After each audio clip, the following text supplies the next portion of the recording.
Hey now, happy feel-good Friday afternoon. Brendan Dworzinski and Dan Lucero here with you. It is 580 Sports Talk to round out what has been a busy and football-filled week. And we've got even more pigskin to get to over the next 4 hours. Of course, coming up tonight over on our sister station, Country 106.9. We've got our first Lewis Toyota High School football game of the week. It is a United Kansas Conference 5A city battle as the Seaman Vikings host the Topeka West Chargers. Third-year head coach Jared Swafford versus first-year head coach Trey Parker. That's coming up with pregame at 6:45, kickoff at 7 on Country 106.9. Yours truly, Greg Akagi and Dan Lucero will be on the call of that one coming up this evening. Can't wait to get the high school football season started. There were a few games around the state that took place last night. I know there was one in the Sunflower League out in Olathe. Yeah, Free State beat Olathe West. Yep.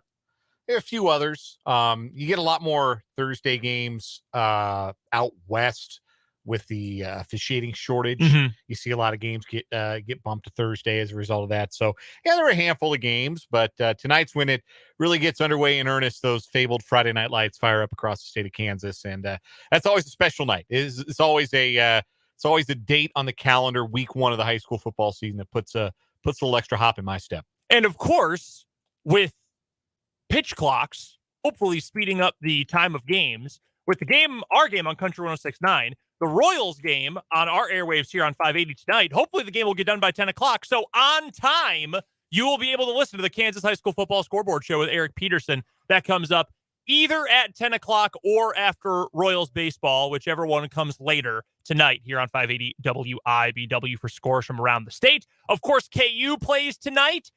A lot of rumors out there on social media that a certain number 6 may have his playing status in question. I don't know if you've been on Twitter, or you're following KU people on Twitter over the last, 12 hours or so, 14 hours or so. You may have seen some rumors that Jalen Daniels might be banged up.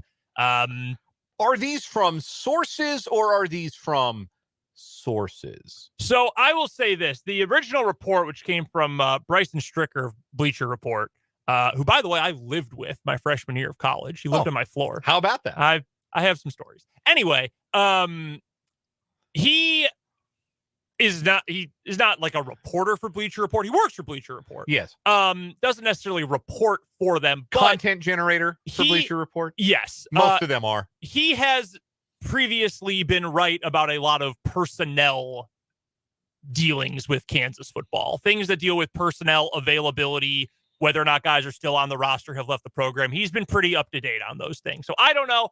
Hopefully he plays. We all remember the story last year when it was reported that he was done, that he was not going to play at all the rest of the year. And then the firestorm that led to the reporter who said that not working in journalism anymore. So that's right. So shout out to Zach. But anyway, we'll see. KU will play tonight. I don't think KU needs him to win. I will say that. I think KU they shouldn't. They should be at the point where they can beat Missouri State with Jason Bean. Jason Bean for 3 quarters, and then either Cole Ballard or Ben Easters for a quarter, in case you should still nearly cover the 4-touchdown spread. So that's coming up in Lawrence tonight. K-State football tomorrow. Washburn, tough one last night against Pitt State. Bods fought hard for a majority of that game yesterday. But Pittsburgh State is the number 4 team in the country for a reason, and the preseason favorites to win the best league in America for a reason. They knock off Washburn 34-7. Jake LeBon, Fletcher Terrell, Trenton Craxton on the call of that one yesterday. Jake not here today, obviously, just myself and Dan. We're not talking over him. We don't have him like chained to a radiator outside the studio. No, he is taking a vacation day. He will be back on Monday. So heartbroken by yesterday's loss, he couldn't even show up today. No, but we do have plenty of football to get to. We will preview the KU game tonight. We'll preview the K-State game for this weekend. We'll also get you our picks, our annual picks competition back for this year. No NFL picks this week. There are no NFL games this week. So we will be giving you just college football picks today. But we've got some good ones. We'll preview all the big games going on throughout college football this weekend. Brendan, jog my memory. Who won the picks contest last year? Dan Lucero did. Yes, it did. Dan picked up the win. Yours truly got second. Yeah. Held off Fulton at the end. I'll take the top half of the table. I'll take that. Jake finished last. Something we should also not forget about, the fact that Jake LeBon finished last in our picks competition in 2022. People do forget that. But we are very excited to bring you our picks competition. That's coming up at 4 o'clock today. As I mentioned, we'll preview KU K-State. That's coming up in the 3 o'clock hour. A lot of Chiefs to get to this hour on the program. A very interesting quote from Travis Kelce about Chris Jones. How much of it is him being serious? How much of it is him playing up the drama for his very popular podcast with his brother Jason? We'll touch on that here just a moment from now. Also, we've talked a lot about, will Chris Jones be there? Will he not be there? What actually changes if/when he is not there? How is this defense going to be called differently against Detroit week 1? We'll touch on that in a little bit. Zac Stevens will join us later on in the show. He covers the Denver Broncos for DNVR. He will join us to talk all about the final team in our AFC West whip around this week. Matt Derrick will also join us bottom of the 3 o'clock hour for our Chiefs Insider. We've got our championship for the month of August in What Is Wrong With You. We will hear from Hayden Gillum, the starting center for Kansas State football. We've got Andy Reid audio today, and we'll get you ready for, again, a full weekend of high school and college football. Your texts are welcome. Text line number is 785-272-9429. And, of course, the YouTube comment section is open as well. Head to youtube.com, search 580 Sports Talk. I saw one of you unsubscribed. I checked those subscriber numbers. I saw 325 yesterday and 324 today. One of you backed out. I'm just messing around, but we would love for you to subscribe, see all of our video content. We'll have a recap from our game of the week tonight, Topeka West versus Seaman, going up on the YouTube, and, of course, all of our live streams as well. YouTube.com, search 580 Sports Talk.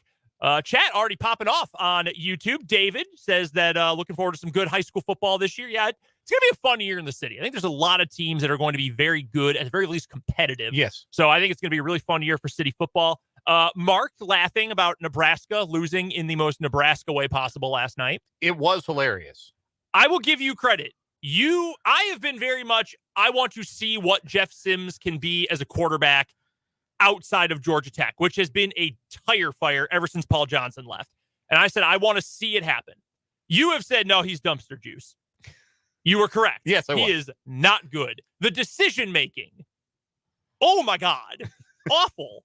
I couldn't watch, well, I could have, but I didn't watch all of the game. The YouTube TV multi-box function is live for college football. Yes. I was doing the quad box all night. Love that. However, you can't just pick and choose what screens you get. So they all come pre-built. And for whatever reason, none of them were pre-built with Big Fox in them. So I couldn't watch Florida and Nebraska at the same time. Not a very functional quad box then. No, it was... PlayStation View was giving me the opportunity to watch 3 at a time, whatever 3 I wanted. RIP and peace. God, I miss PlayStation View. I do too. That was such a good service. Yeah, loved it so much. Great product. You missed exactly the game. We were both right about that game. You said it was going to be a horrible slog. It was. I said Nebraska was going to cover 7.5. They did. That's true. That's true. Almost by default. There were barely enough points. At one point, the live under was 22.5, and they beat it by half a point. Not great. Nebraska was up a touchdown with 5 minutes left and the ball at midfield, and Minnesota couldn't do a thing against their ground game, and they lost the game. That's one of the worst quarterback games I've seen in quite some time. Yeah, because Zach Galifianakis, or whoever that quarterback is for... I believe it's Ali McManus. Whatever. Okay, so Sims was awful. The touchdown for Minnesota that put them up late, or that tied the game late, excuse me, with the great catch in the back corner of the end zone. The catch was awesome. Yes. And I saw my Twitter, Ali McManus, guy to watch. He's throwing darts out there. No, he's not. The dude had half an end zone open of space. And almost overthrew it. And he nearly threw it out of the end zone. Bishop Miege's own. What's it, Dante Jackson? I believe so. Was it Dante? He's a Bishop Miege product. Yes. So shout out to him. Shout out to the Kansas kids making good on the big stage. Daniel. Sorry. Daniel Jackson. My apologies to Daniel Jackson, the Jackson family. Yeah, Kansas kid. Big time catch. I mean, as good a catch as you're going to see all year. That footwork was preposterous. Also, yes, he was wide, screaming open against a 8-man zone too. Real great defensive work. I Nebraska on 3rd and 4th down was like Nebraska on 1st and 2nd down defensively was the 85 Bears, and 3rd and 4th down they were the 2018 Chiefs. I saw them rush 3 on 3rd down, and I said on Twitter they can't possibly rush 3 on 4th down, right? And then they did. Oh my God. Infuriating. We'd love to get your takes on any of the games from last night or anything coming up this weekend. Again, YouTube comment section, 580 Sports Talk on YouTube. Text line 785-272-9429. I did want to get to this from the Kansas City Chiefs, specifically from the New Heights podcast. That's Jason Kelce and Travis Kelce. Very entertaining. I don't listen regularly, but I catch whatever clips I see come up on social media. And last night, I saw one where Jason Kelce asks Travis, the Chief, the greatest tight end of all time, possibly, about Chris Jones, and said, "Hey, what's going on? You know anything new about what's happening with your guy, Chris Jones?" And here is what, and I've got to change the audio real quick. If I can get audio here real quick, here is what Travis Kelce had to say. There is a little more to this, but he started saying the F word, so I had to cut it off early. But here is what Travis Kelce had to say, first with a question from his brother Jason.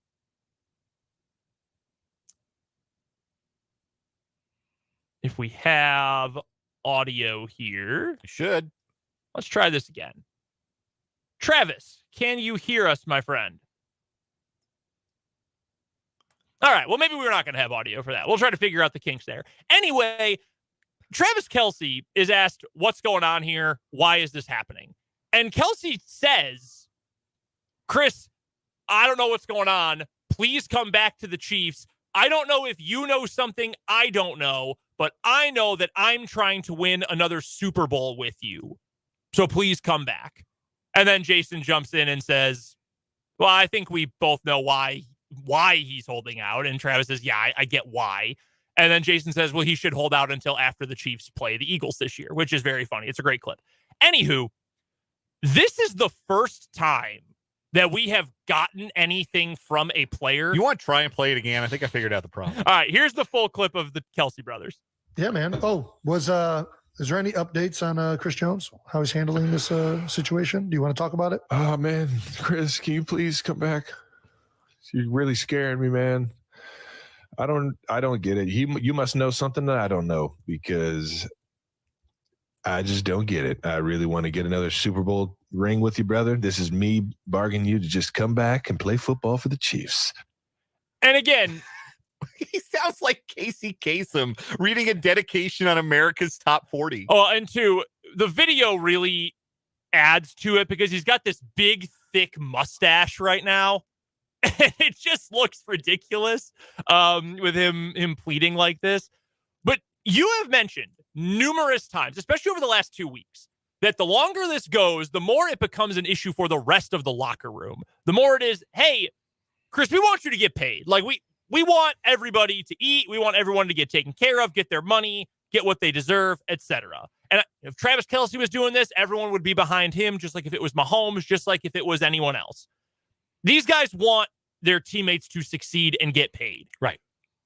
But it also comes to a point where it starts to affect everyone else. Like if Chris Jones doesn't play in the preseason, that does not affect Travis Kelce. That does not affect Patrick Mahomes. That does not affect George Karlaftis. Maybe, hey, we'd like you to be in better shape once we get to week 1, but generally speaking, you can live with that. Once you start missing this ramp-up period going into the season, once you start missing games, then it does affect Travis Kelce. Then it does affect Patrick Mahomes. Yeah. Then it affects Andy Reid. Then it affects everything, because as much as I believe this team could still win 12-plus games, even if Jones isn't out there, taking away your best defensive player is going to make it harder to win a Super Bowl. It is going to make it harder to get a 1 seed, etc. The goal is not to win 12 games. The goal is not to win the West. The goal is to win a Super Bowl, and you've got a heck of a lot better chance doing that with an interior pass rusher who had 15.5 sacks last year than if you do not have that player.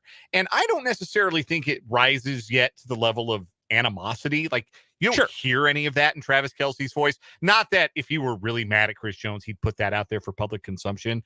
But like, you can hear, like, there's a little bit of pleading to his voice. Like, come on, man. Like, let's go. Like, you got a contract. You're with us. You're one of us. Let's be with us. Come play. Come outside and play. That's what it is. at this point from Kelce there publicly. And I'm sure the rest of the Chiefs kind of feel the same way. Like, Chris, come on outside to play. Put the video games down and come outside. Mm-hmm.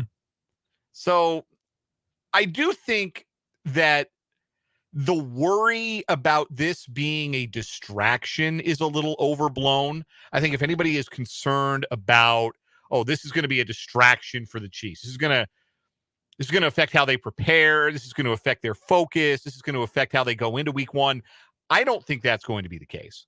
Because if you hear Andy Reid talk about it, and we will hear from Andy Reid, he spoke to media earlier today, and we're going to play that audio for you later on in the show. But you hear Andy Reid talk about it, and it is very much the football mentality right now of he's not here, he's not going to play. We're right now not planning on him being able to play week one. So next guy, who else is on the depth chart? You move on. Football players are really, really good, better than you realize, better than you and I probably even realize. At compartmentalizing and understanding next man up through whatever happens, through contract disputes, through trades, through holdouts, through injuries, especially.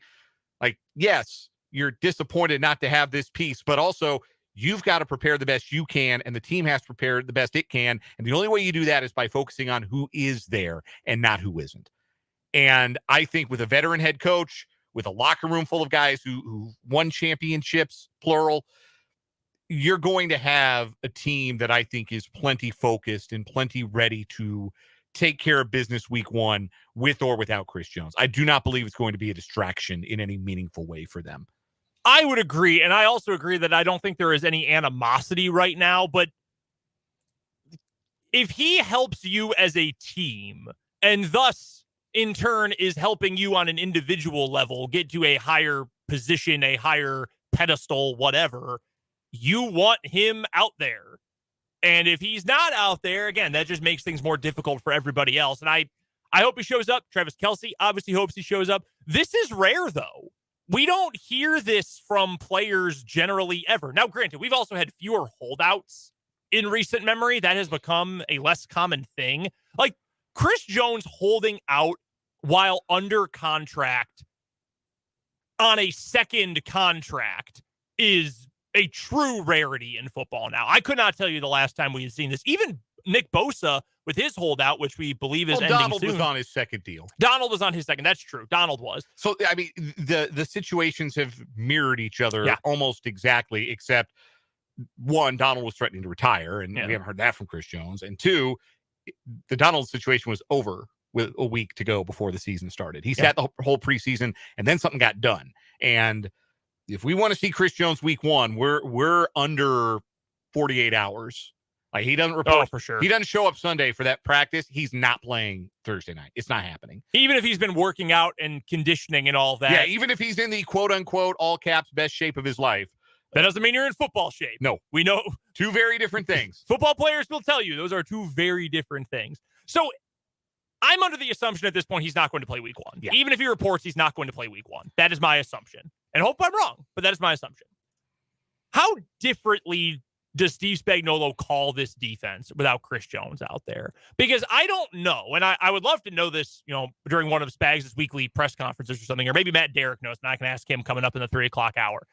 I don't know how much of the defense is called, how much of it is just, this is what we do, and this is what we're calling, versus this is what freak of nature in the middle Chris Jones can do, so we're going to call these things and then build the rest of the front seven around it. I don't know exactly how they do it. I know some teams view it differently. Some teams are, we have a script or we have a play sheet, and it doesn't matter if, the number one interior lineman in the league is starting, or if the number 50 interior lineman in the league is starting, we're going to run the same plays regardless. I don't know exactly how Spags, what his philosophy is about those kind of play calls, but you obviously can't do exactly the same things that you would do when Jones is out there as when he's not out there. But by the same token, you can't say, all right, well, 1 week to go, let's build a new defense. Like, we're going to run a 3-4 this week. No, that's not how that works. It's not like Madden where you can just flip between and go, this team runs a lot. They don't throw. I'm going to run the 46 Bear front in this week's game. No, you can't do that in the NFL. So what do you think is tangibly going to be different? I think, honestly, if Amenahu isn't suspended, you might just play Omenihu at defensive tackle. He's so good at rushing from the inside. That's probably your best way to simulate the pass rush that Chris Jones is leaving open right now, is to just play Omenihu on the inside for however long Jones is out. But again, without that option, you're thinner up front, at least in terms of experience, and you've got to mix and match a little more. So I'm of two schools of thought here, and I'm not sure which direction the Chiefs are going to go. But my first thought is you're missing 2 of your 3 best pass rushers for week 1. That means the pass rush has to come from somewhere else.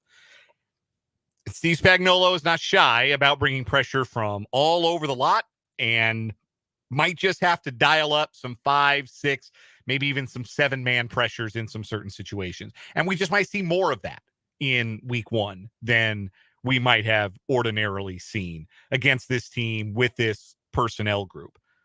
I think that when Omenihu is off of his suspension and when/if Chris Jones takes the field, I think you have to say if at this point. Yeah.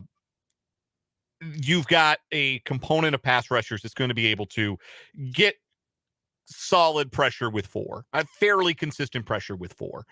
I don't think you have that for week 1. So you got to get pressure with 5 or 6. I expect to see some blitzes, maybe a little bit more creativity than you might ordinarily see in week 1 from a Steve Spagnuolo defense. My other thought is that they don't do any of that, and they just try and keep plays in front of them, make Detroit work hard to move the ball down the field, and trust that they've got the offensive juice to outscore Detroit. Because we have seen the Chiefs in season openers be able to name their final score. Yeah. And so they are better off perhaps not taking any risks defensively and playing a little bit more conservatively on that side of the ball, the old bend but don't break mindset a little bit, and trust that there are going to be a couple possessions where they do hold Detroit to 3 that Mahomes and company are going to go respond with 7 the other direction. We will take your thoughts about Chris Jones, about the Chiefs season, which is just 6 days away, on the text line, 785-272-9429. And in the YouTube comment section, that's 580 Sports Talk on YouTube. Vance in the YouTube comment says, may not be any animosity in the locker room, but it is definitely starting to brew among the fans. Yeah, that's true. That is true. But let me tell you who tends to be very forgiving: fans. Especially when you win. Yes. That's definitely true. Coming up later on this hour, we'll hear from Zac Stevens, who covers the Broncos for DNVR. We'll finish off our tour of the rest of the AFC West, and we'll play a little Change My Mind. That is coming up after this break here on 580 Sports Talk.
We're just getting started on 580 Sports Talk on this Feel Good Friday. I'm Brendan Dworzynski. He's Dan Lucero. Happy College Colors Day, by the way.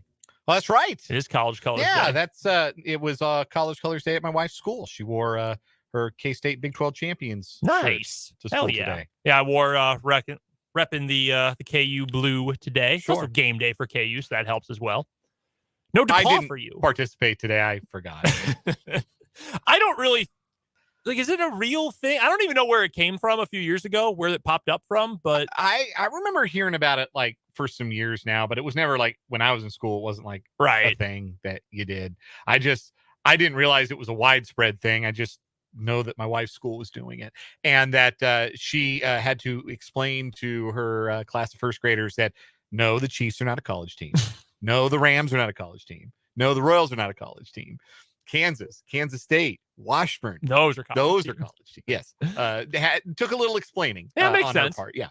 But now they know something they can use forever. Yes, That's exactly. the importance of teachers. I was like, again, I didn't go to first grades. I'm a bad example here. I went from kindergarten straight to second grade. But when I was that age, I was like obsessed. I probably could have named every Division I school.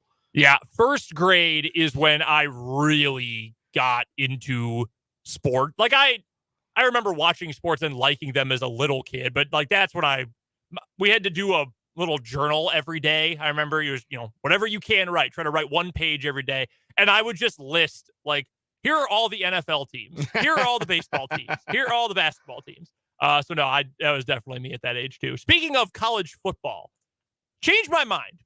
Of the Power Now 4, well, take the Pac-12 out. Of the Power 4 going forward, the Big Ten is the fourth most entertaining league on a game-to-game, team-to-team basis. Man, that's a very interesting take. And I kind of like where your head is at, because it's going to depend a lot on what USC is. Because right now, there are only two teams in that conference that can compete on a national level. It's Ohio State and Michigan. Penn State is the third best program right now, talent wise. And Ohio State and Michigan blew them off the face of the earth last year, and probably will again this year, unless Drew Allar is like exceptionally good, like the best Penn State quarterback we've seen in decades, kind of good. And I kind of don't think that's going to be the case. Yeah, I don't know if I'm there yet with him. Well, we'll see. We'll get a good look at him Saturday night, and we'll see. But it is interesting to say that they might be fourth best, because I mean, the Big 12 is just, they've got the unpredictability factor, and you get a little bit of that with the ACC too, which makes it fun. Yeah. I still think though, I'm going to have to say third ahead of the ACC. Okay. Even though you have the unpredictability factor with the ACC, you still have like programs you expect to be ahead of everyone else. Sure. Where in the Big 12, it's just chaos. And the ACC also has turd teams, for lack of a better, no one's watching Boston College unless they're being taped to a chair. Like no one's doing that. Syracuse might be the same way this year. Also, and we will talk at greater length about the news from earlier today that the ACC has chosen to expand by adding SMU, Stanford, and Cal to what is again named the Atlantic Coast Conference. For how much longer, who can say? Yeah, the schools that can leave are going to leave. Oh, yeah. This is a Band-Aid on like a gaping, sucking chest wound. Yeah, this is entirely so they can keep their grant of rights and keep their money when Florida State and North Carolina leave. And Clemson. That is entirely what this is for, especially since they don't have to pay SMU. We will get to this later. What's yours for today? Change my mind. The Jonathan Gannon pep talk video circulating around social media is the cringiest pep talk I've ever heard from a head coach. Okay, from a head coach, it might be a yes for head coaches. In terms of cringiness, the answer is still Jameis Winston eating the W, if we're just talking about any pep talk ever. That's fair. Because his teammates were looking around like, what the hell is this dude doing? Why in the world is he sticking his whole hand in his mouth and pretending to eat his hand? So there is a YouTube series called Cardinals Cards Flight Plan. Mhm. And it is on YouTube. Pretty good name. Yeah, it's on the Arizona Cardinals YouTube channel. And they've got video of their first-year head coach, Jonathan Gannon, asking his players, these at least 1,000 Air players, who took the bus to get here today? And then asking them, you get that fire in your gut? And then telling them he wants bleeping killers. And doing so in a tone of voice that calls to mind no one but Kendall Roy from Succession. You know, I've mentioned this before. I have read and I have heard, listening, just reading up on the Eagles from last year and the coaching carousel and listening to NFL podcasts and whatnot, that a lot of people thought Jonathan Gannon might be a better head coach than defensive coordinator because he is a better leader and has better leadership traits than he does defensive X's and O's traits, which makes you wonder why he was a defensive coordinator in the first place. Yeah, his X's and O's must be terrible then, because it's the opposite of wanting to run through a wall for him when I watch that video. And that makes me wonder, like, maybe he is one of those guys that has to never be higher than an assistant because, like, as an assistant, you can be weird. And you know who a great example of this is? Nathaniel Hackett. The Packers players, when he was in Green Bay, loved Nathaniel Hackett. And he was weird and made a bunch of Austin Powers references and, like, weird dude. But they loved him. But that's because you could go to Matt LaFleur, who was, like, team dad, and could, like, keep everything under control. Be serious. You have a serious person. When he is your dad, things get weird. Then it's weird. Like, okay, this is uncomfortable. So maybe he should just be, like, a defensive backs coach, and that should be it. It's awful, though. I cannot change your mind. It's shudderingly bad. It's so awkward. It's excruciating. Good job, Cardinals. Another feather in the cap of the Bidwill family. He's not making it to the end of a year two. That's if he makes it to the start of a year two. Let's get to a break. Speaking of the NFL, we'll continue our tour around the AFC West with Zac Stevens of DNVR, who covers the Broncos, up next on 580 Sports Talk.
Back on 580 Sports Talk on this Feel Good Friday afternoon. Brendan Dworzinski, Dan Lucero here with you as we wrap up our coverage, our tour of the AFC West and the Chiefs' opponents in the division this year. And with that, we head to the Mile High City, somewhere Dan is very familiar with, and our Denver Broncos report. And we bring in Broncos reporter Zac Stevens from DNVR joining us to talk all about Sean Payton, Russell Wilson, and the Denver Broncos. And Zach, I will start off with a question we've been asking our other guests from around the division already.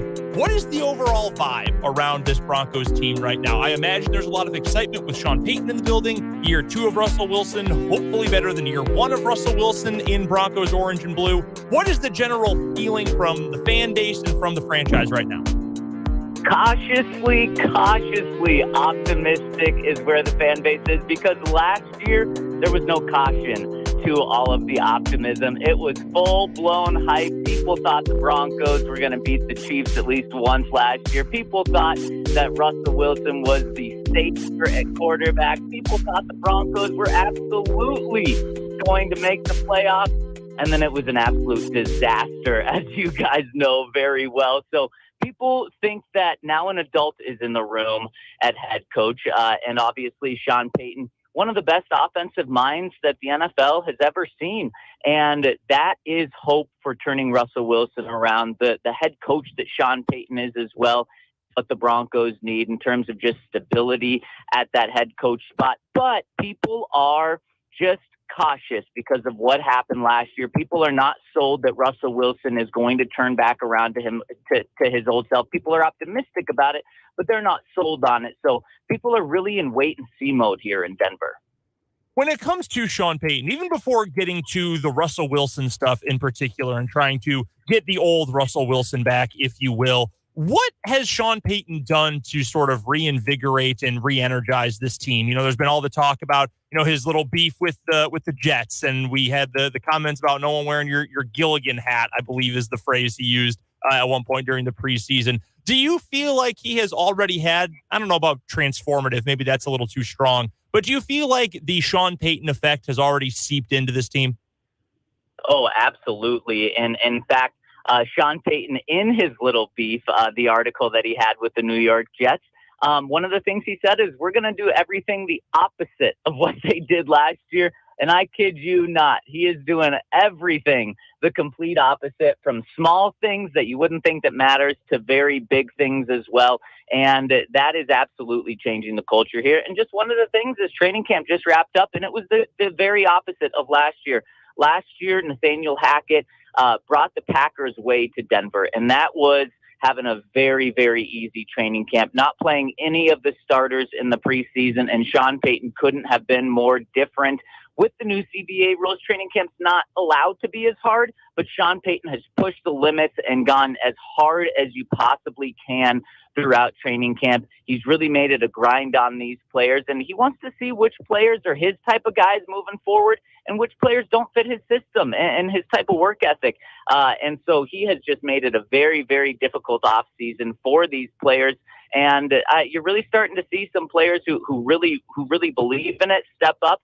And I think after this year, there's going to be even more turnover with this organization and roster by the players that just don't want to be here and be in that type of environment. So Sean Payton has really changed the culture already. Joining us on the Fleming Place Wine and Spirits hotline is Zac Stevens. He is the Broncos reporter for DNVR, part of the All City Network, and he joins us to preview the Denver Broncos here on 580 Sports Talk. The way you described that just now, it's not quite right, I don't think, to call this a year zero for Sean Payton, but are there elements of that? Is there a feeling like this is a year where Sean Payton's going to kind of figure out what works and what doesn't, and that there might be some lowered expectations as a result? Yeah, without a doubt. I think that's a very realistic way of looking at it. And if you want to take that approach, then the year zero part of it is, it's all about Russell Wilson. Is Russell Wilson the quarterback for the future here? And Sean Payton is in such a win-win position when it comes to Sean Payton, or when it comes to Russell Wilson. If Sean Payton is able to turn Russell Wilson around, then Sean Payton is a genius for being able to turn Russell Wilson around, especially as he enters his, year 35 in life right now with Russ. But if Russ doesn't work out, well, then it's not on Sean Payton, because Sean Payton then got a broken quarterback, and then Sean Payton gets to move on from Russell Wilson after this year and then go and get his own quarterback. So this year, Sean Payton really is playing just with house money, and the expectations can be set there. But Sean Payton has also set the expectations himself. He said he's going to be really upset if the Broncos don't make the playoffs, and I think a lot of fans are buying into that hype, because if you look at what Sean Payton did, he took over a Saints team in 2006, where the previous year they were one of the worst teams in the NFL. And then he flipped them to a 10-win team his first season there, got them from the second worst offense in the NFL to a top 5 offense. Now he's taken over the worst offense in the NFL. Can he flip them to a top 5, top 10 offense? And there's a lot of people that believe that the power of Sean Payton is going to be able to do that. And if that's the case, then the Broncos should absolutely make the playoffs. So the fan base is kind of split over the expectations of this team.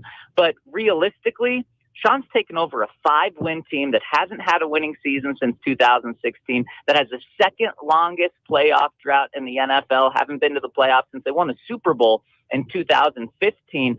So the expectations, if they're competing for a winning record this year, that's a big jump. That would be a 4-game jump from last year, which is really impressive. Okay, Zach, I have to set the table for this next question very carefully. As my partner Brendan alluded earlier, I'm a Denver area guy. Grew up in Aurora, Grandview High School, Nuggets fan, Avalanche fan, Rockies fan. Very familiar with the work all you guys are doing there at DNVR. Shout out Susie Hunter, Harrison Wind, AJ and the gang covering the Avs. Like, I know all those folks and follow all those guys. I am also a Seattle Seahawks fan. I don't have time to explain the whole entire story here, but suffice it to say, Russell Wilson is very important to me, or for a large part of my life was very important to me. And so my feelings and emotions when it comes to Russell Wilson and what he did last year for the Denver Broncos are, let's call it complicated. This is year 2 for Russell Wilson in Denver. How much do you think there is in the tank, and what can the Broncos do to try and bring the best football that he's got left out of him this year? I think I've got some good news for you about Russell Wilson because, being a Seahawks fan and following him for the first 10 years of his career, what made Russ great? It was his playmaking ability with his legs. And that is something that, mind-blowingly enough, Nathaniel Hackett last year when he got here said, no, Russ, we don't want you to run. We want you to be a pocket passer because we want you to play for 10 or 12 more years. We want you to be our quarterback for the future. And Nathaniel Hackett was looking way too far in the future. He needed to focus on last year. And what does Russ do best? It is the ability to run around. And Nathaniel Hackett last year made it a point that, no, Russ, you're going to stay in the pocket. You're going to go through reads 1 through 5, and then you can run. When in reality, the best Russell Wilson is just simply having plays where he runs, and that's the first read, or having him read 1, 2, and then run. And that is what Sean Payton is going to get back to, because Russell Wilson simply cannot be a pocket passer. That is not his style of game. And Russ also lost 15 pounds this offseason. He does look a lot faster now. Is he Lamar Jackson? Of course not. He's going to be 35 years old this year, but he is much faster than last year when I've seen him on the practice field.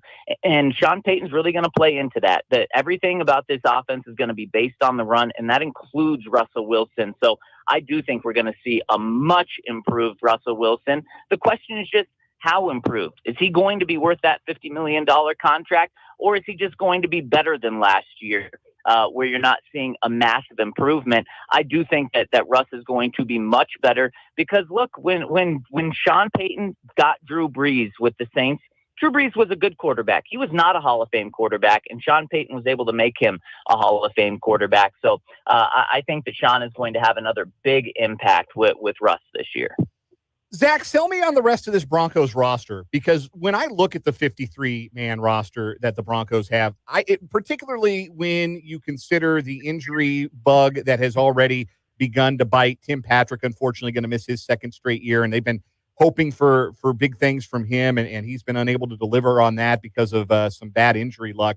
But is this roster really appreciably better? Where did they get the most better from last year to this year? And you can't say head coach because that's obvious. I'm talking about the 53. I'm talking about the 53-man roster. Where did they get better, and did they get better enough that jump in wins is really possible? Yeah, well, they tried to get better on the offensive line. They went out and spent over about $140 million on Mike McGlinchey's contract and Ben Powers' contract. They tried to get the best guard on the market and the best tackle on the market. There was some debate there, but the Broncos identified those guys as the two best on the market. So they went out and spent tons of money, over $30 million a year on those two guys. And with the hope of them helping this offensive line to protect Russell Wilson, to really help in the run game. And I'll tell you what, it's early on, but the early returns are a little bit concerning when it comes to pass protection. Now, the running game should be good, and that should really fit in with what Sean Payton wants to do with running the ball. I am a little worried just about how this pass protection is going to be. The Broncos defense has been destroying the Broncos offensive line when it comes to the passing game. And that's going to be key for helping Russell Wilson. Russ needs help. And we've seen that over the years. When he gets help, then he can be that, almost MVP type of quarterback. When he doesn't, then it struggles. And so that's the area that the Broncos spent the most amount of money on and the most resources on was their offensive line. That's probably going to be the difference on if the Broncos are a winning team or not, is just how good that offensive line is, because they're one of the highest paid groups in the NFL, and the results have to be close to there for them to have that big jump this year. We're chatting with Zac Stevens, who covers the Denver Broncos for DNVR, joining us as we continue our look around the AFC West opponents for the Chiefs coming up in the 2023 season. Similar question, Zac, but I want to specify here defensively. This is a team, a franchise that for years now, especially dating back to Super Bowl 50, you say, well, yeah, maybe there's some questions about the offense, but that defense is going to be great. Yeah, but look at the defense. They've got so many guys who make plays. At the very least, they will keep them in games. This is a more, and I don't mean to be insulting to the players, a little bit more of an anonymous defense, though, than recent years. Maybe not as much star power on the defensive side of the ball. So sell me on that group. What is going to be the strength of that defense, and do you feel like they can still be as good or close to as good as they've been for the better part of the last decade? Yeah, and so the strength of this Broncos defense is their secondary, without a doubt. They have arguably the best cornerback in the NFL with Pat Surtain, and arguably the best safety in the NFL, and Justin Simmons. And on Justin Simmons, he was hurt for half of camp, but the other half of camp that he was healthy, it was the best football that I've ever seen him play. I mean, he was getting at least an interception every single day of practice. So if he takes that next jump from going from arguably the best safety in the NFL to without a doubt the best safety in the NFL, then this group is going to be elite. And the secondary, but what does the secondary need? They need a little bit of pass rush. And we talked about how important that protecting the quarterback is, getting after the quarterback is just as important for the defensive side of the ball. And that's where the big question mark is on this defense. And that is going to determine whether this defense is borderline elite or whether this defense is just a good, solid defense. Is the Broncos edge rushers. And they have a lot of names there. Randy Gregory, Frank Clark. They've got Baron Browning, who's going to miss a couple of games, but a talented third-round pick that they got 2 years ago. And then they have some guys that are really starting to emerge. Nick Benito, a former second-round pick from last year. And then they also have Jonathan Cooper, who a former seventh-round pick, who's really turning it on and looking good. If this group lives up to Randy Gregory's $13 million contract, you guys know Frank Clark's $7 million contract. If they live up to it, then this is going to be a very good defense. But if they live up to it is a big, big question mark. Randy Gregory has never played more than 10 games in a season. Health is the most important thing for him. When he's on the field, he's really good, but he only played a handful of games last year. You can't count on him playing a full season. And then Frank Clark, you guys know over the past 5 years, he's averaged 6 sacks per season, which if he's your number 3 pass rusher, that's great. If you get in the playoffs, we know Frank Clark is amazing in the playoffs. That's when he turns it on. But the Broncos haven't been to the playoffs since 2016. They need regular season contributors right now. And what type of player is Frank Clark going to be? If he's leading the Broncos in sacks and he's still averaging 6 sacks this year, that's not good news. So everything on this defense is going to revolve around how good these pass rushers are. All right, Zac, we'll get you out of here on this one then. What's your record prediction for the Denver Broncos this year? And does it include snapping their losing streak against the Chiefs? Man, until they do it against the Chiefs, I just cannot say that they're finally going to beat the Chiefs. So I think the Broncos lose both games to the Chiefs. I do think, and what's a little underrated is the Broncos also have a 6-game losing streak to the Raiders. I do think that one is snapped this year. So the Broncos have just been really tough against the AFC West. over the past couple of years with that 15-game losing streak to the Chiefs, the 6-game losing streak to the Raiders. And they do have the Chargers number for the most part, especially compared to those other two teams. But even with losing 2 games to the Chiefs, I do think the Broncos get that winning record, get to 9-8, and probably miss the playoffs with that, but it is very optimistic heading into the offseason with a 4-game jump for the Broncos. Zac Stevens covers the Denver Broncos for DNVR, and he joins us here on 580 Sports Talk on the Fleming Place Wine and Spirits Hotline to finish off our AFC West tour for 2023. Zac, we always appreciate the time you give us when you hop on. Thank you so much, and enjoy kickoff coming up next weekend. Right on, guys. Thanks so much for having me on. So pumped for kickoff. That is Zac Stevens from DNVR joining us here on 580 Sports Talk as we finish off our preview of the rest of the AFC West. Interesting perspective. I'm just still not buying the roster. I just don't think it might be better 1 through 53 than the Raiders. It's not close to the Chargers. It's not close to the Chiefs. I would agree with that. I asked him about the defense in particular. Like, Pat Surtain is a superstar. I think that's like Hall of Fame caliber talent. Oh, absolutely. I don't know that a few years ago, Justin Simmons, arguably the best safety in the league. Sure. I think he's one of the most underrated players in the league. Certainly. That's fair. But he's getting up there in years. It's asking a lot for him to carry that back in on his own. 1 hour done. We've got 3 to go on 580 Sports Talk. We will preview KU and K-State to begin next hour on 580 WIBW.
now, hour number 2 of 580 Sports Talk on this feel-good Friday afternoon, September 1st, 2023, first day of September.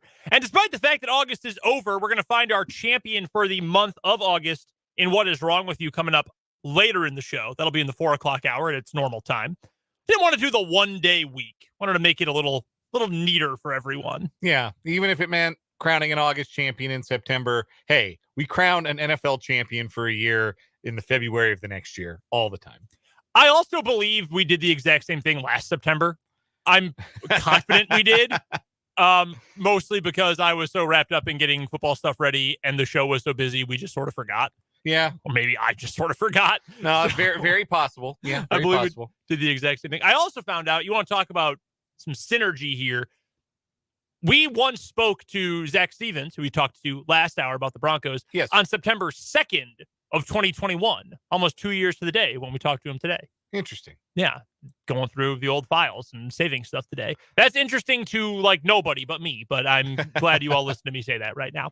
In this 3 o'clock hour of 580 Sports Talk, we will preview KU tonight, K-State tomorrow. Thoughts on the Jayhawks versus the Bears and the Wildcats versus the Red Hawks, as opposed to the green, gray, or blue Hawks. We'll play some On Second Thought in a little bit, and Matt Derrick is going to join us for our Chiefs Insider on the on the Fleming Place Wine and Spirits hotline as we get ready for week 1. It'll be our last time talking to Matt before we start the season coming up next Thursday. That's right. For Kansas City Chiefs football. Your thoughts on anything we're talking about today are welcome on the text line, 785-272-9429. You can also send them in to us on the YouTube comments. In the YouTube comments, I should say. YouTube.com, go search 580 Sports Talk. It's the easiest way to find us. You can watch the live stream, video stream, every single day when we're live. And, of course, you can hop into the comment section as well. Let us know your thoughts on anything that comes up on the show today. The Royals are back in action tonight. That game will be right here on 580 WIBW playing the Boston Red Sox. A few roster moves for the Royals today. Nick Lofton, as we heard yesterday, he has been selected from AAA Omaha, so he'll make his Major League debut this weekend. Yeah, tonight, in fact. He is in the lineup, DHing and batting 8th. Perfect. DH, probably where they'll have to put him at least sometimes because his positions are kind of filled up right now. Yes. James MacArthur, also recalled from Omaha. We'll see how that goes. Same can be said for Edward Olivares. He's back. Eddie-O, welcome back. All right. Joe Barlow has been designated for assignment. I got to be honest with you, man. I don't know who that is. I do not remember ever seeing that name. Okay, I know who that is. He was the closer for the Rangers last year or a couple of years ago. He pitched out of the Rangers bullpen for a couple of years. The Royals claimed him a couple of weeks ago, and I had forgotten about that until I saw today that he was designated for assignment. Yeah, I totally missed that. Appears that he is not related to Scott Barlow. No. Which is kind of wild. So it wasn't a nepotism thing. It was just like, hey, let's go get some more ex-Rangers pitchers. We're batting 500, but it's a resounding 500 between Cole Reagans and Taylor Hearn. Yeah, you'll take that. Not a lot of 500 for the Royals this year. So no. We'll happily take that. Hey, you know what? They missed on Barlow, too. That's fine. They're still 1 for 3, and a 333 average gets you to the Hall of Fame. Also, Brady Singer deactivated temporarily. He's going on the paternity list. So congratulations to Brady Singer and his partner. I don't know if he's married or has a girlfriend or fiance or what, but Brady and the mother of their child. Congratulations. Yes. Wonderful news. And so he'll be back. And a good excuse, again, to rest the arm. Yeah. Take some time. Hold the baby in the left arm. Yeah. Parents don't get a lot of time off when they become new parents in the United States. So, take a few days. Take an extra week. It's way more common in a progressive and actually kind of cool way to see athletes taking time off for the birth of their children. Yeah. I remember, I don't even think it was a playoff game. I remember several years ago, it was a big thing that somebody was going to miss a start or was going to take 3 days off to take paternity leave. Like, dude, it's a 162 game season. Right. It's all right. You can miss 3 games or 1 start or 1 appearance or whatever. It's going to be okay. There's a story every year, every football season of a guy who his wife or partner, whoever, gives birth in the morning and then he plays that afternoon. Or like, I can't do media because I have to go to the hospital because my wife is in labor or something like that. which that's risky. Yes. I would not want to miss that. No. I don't think I would be allowed to miss that one, but I wouldn't want to miss it anyway.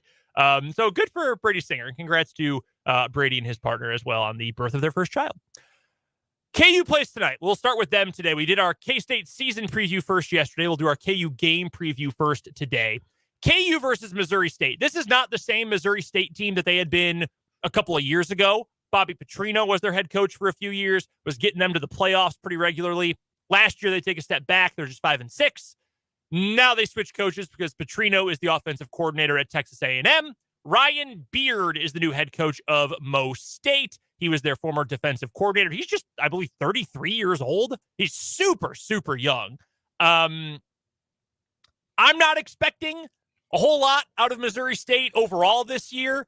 I'm not expecting a lot from them in this game today. I went through the all Missouri Valley Football Conference preseason teams, and they have the fourth fewest number of all league picks in that conference, which is the best conference in FCS.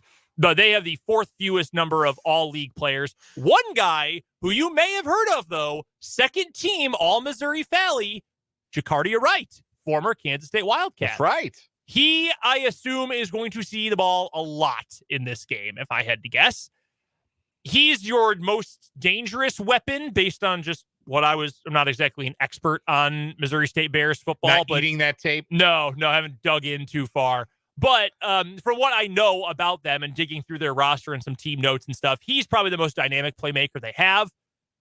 All that said, KU shouldn't have problems with this game. And as Paul Meyerberg told us yesterday, the big worry for KU, as we know, the front seven, defensive line, are you able to stand your ground, be able to put up with the entire 12-game Big 12 schedule, etc.? If they dominate in this game, it doesn't necessarily mean they're going to be a great unit. But if they get run over in this game, it probably does mean our concerns weren't strong enough. It's kind of like the old adage about golf. You know, you can't win a tournament on Thursday, but you can sure lose a tournament on Thursday. I sort of feel like this is that same situation for the defense. The offense is going to be fine. Jalen Daniels, no Jalen Daniels.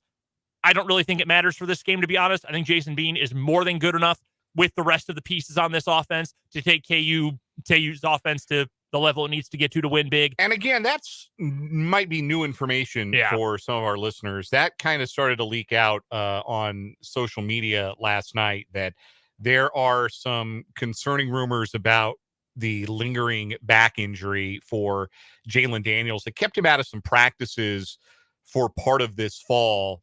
And Lance Leipold has said that he's doing everything in practice. Mm-hmm. But if there's if he's not 100% and you've got a backup as good as Jason Bean, I'm totally fine with Kansas erring on the side of caution and not playing Jalen Daniels against Missouri State. I want to see him out there. Of course. Because he is electrifying and fun. And why wouldn't you want to see your starting quarterback on the field? But KU can win without him. And yes. KU, the spread, depending on where you look, 27.5, 28.5 points. KU's favored by 4 touchdowns approximately. Mm-hmm. They should be able to put up 35 plus points against Missouri State with Jason Bean at quarterback, and then possibly Ben Easters or possibly Cole Ballard after that. That being said, if you feel like there's enough of a risk of injury that you don't want to play Jalen Daniels, that is concerning for the longer haul. Sure.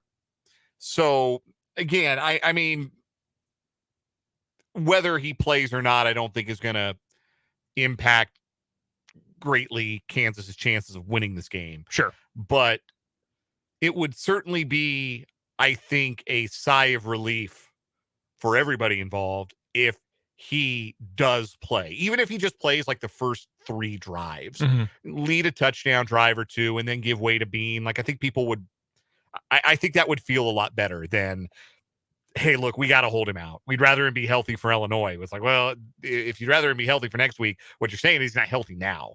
And that would be concerning. I think we will have a lot more. And if he plays, then this is all moot and right, whatever, you move on. If he ends up not playing, I imagine we will have a very illuminating press conference from Lance Leipold after the game, because unless something else disastrous happens, what's going on with Jalen Daniels will be far more important than the expected outcome of this game. Right. I would imagine, I'm hopeful. The best case scenario if he doesn't play will be, look, he could have played. If we had needed him in this game, he could have played. It tightened up a little bit on him. We figured, why risk it? We've got our first, we got a Power 5 opponent right here next week. We just wanted to be as cautious as possible.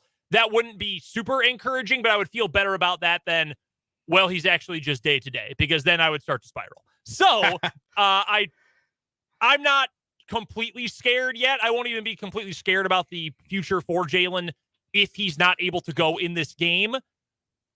But I would like to see him out there. You want to see the stars play, even in games like this. And frankly, against teams like this who do have inferior talent levels and smaller rosters, literally a smaller roster. They can only have 63 scholarship players at the FCS level. The FBS teams should beat teams like that. You want to see him throw for 450 yards in a game. Yeah, I want to see him. Fun. Last time we saw him, he was going crazy in that second half in overtime, all overtimes, against Arkansas last year. Would love to see that again as soon as possible. Two other things I'm looking for tonight from the Jayhawks. Number one, I want to see how Daniel Highshaw looks. Yeah. The injury he's coming off of is not a common injury, but reports have been that all systems are go.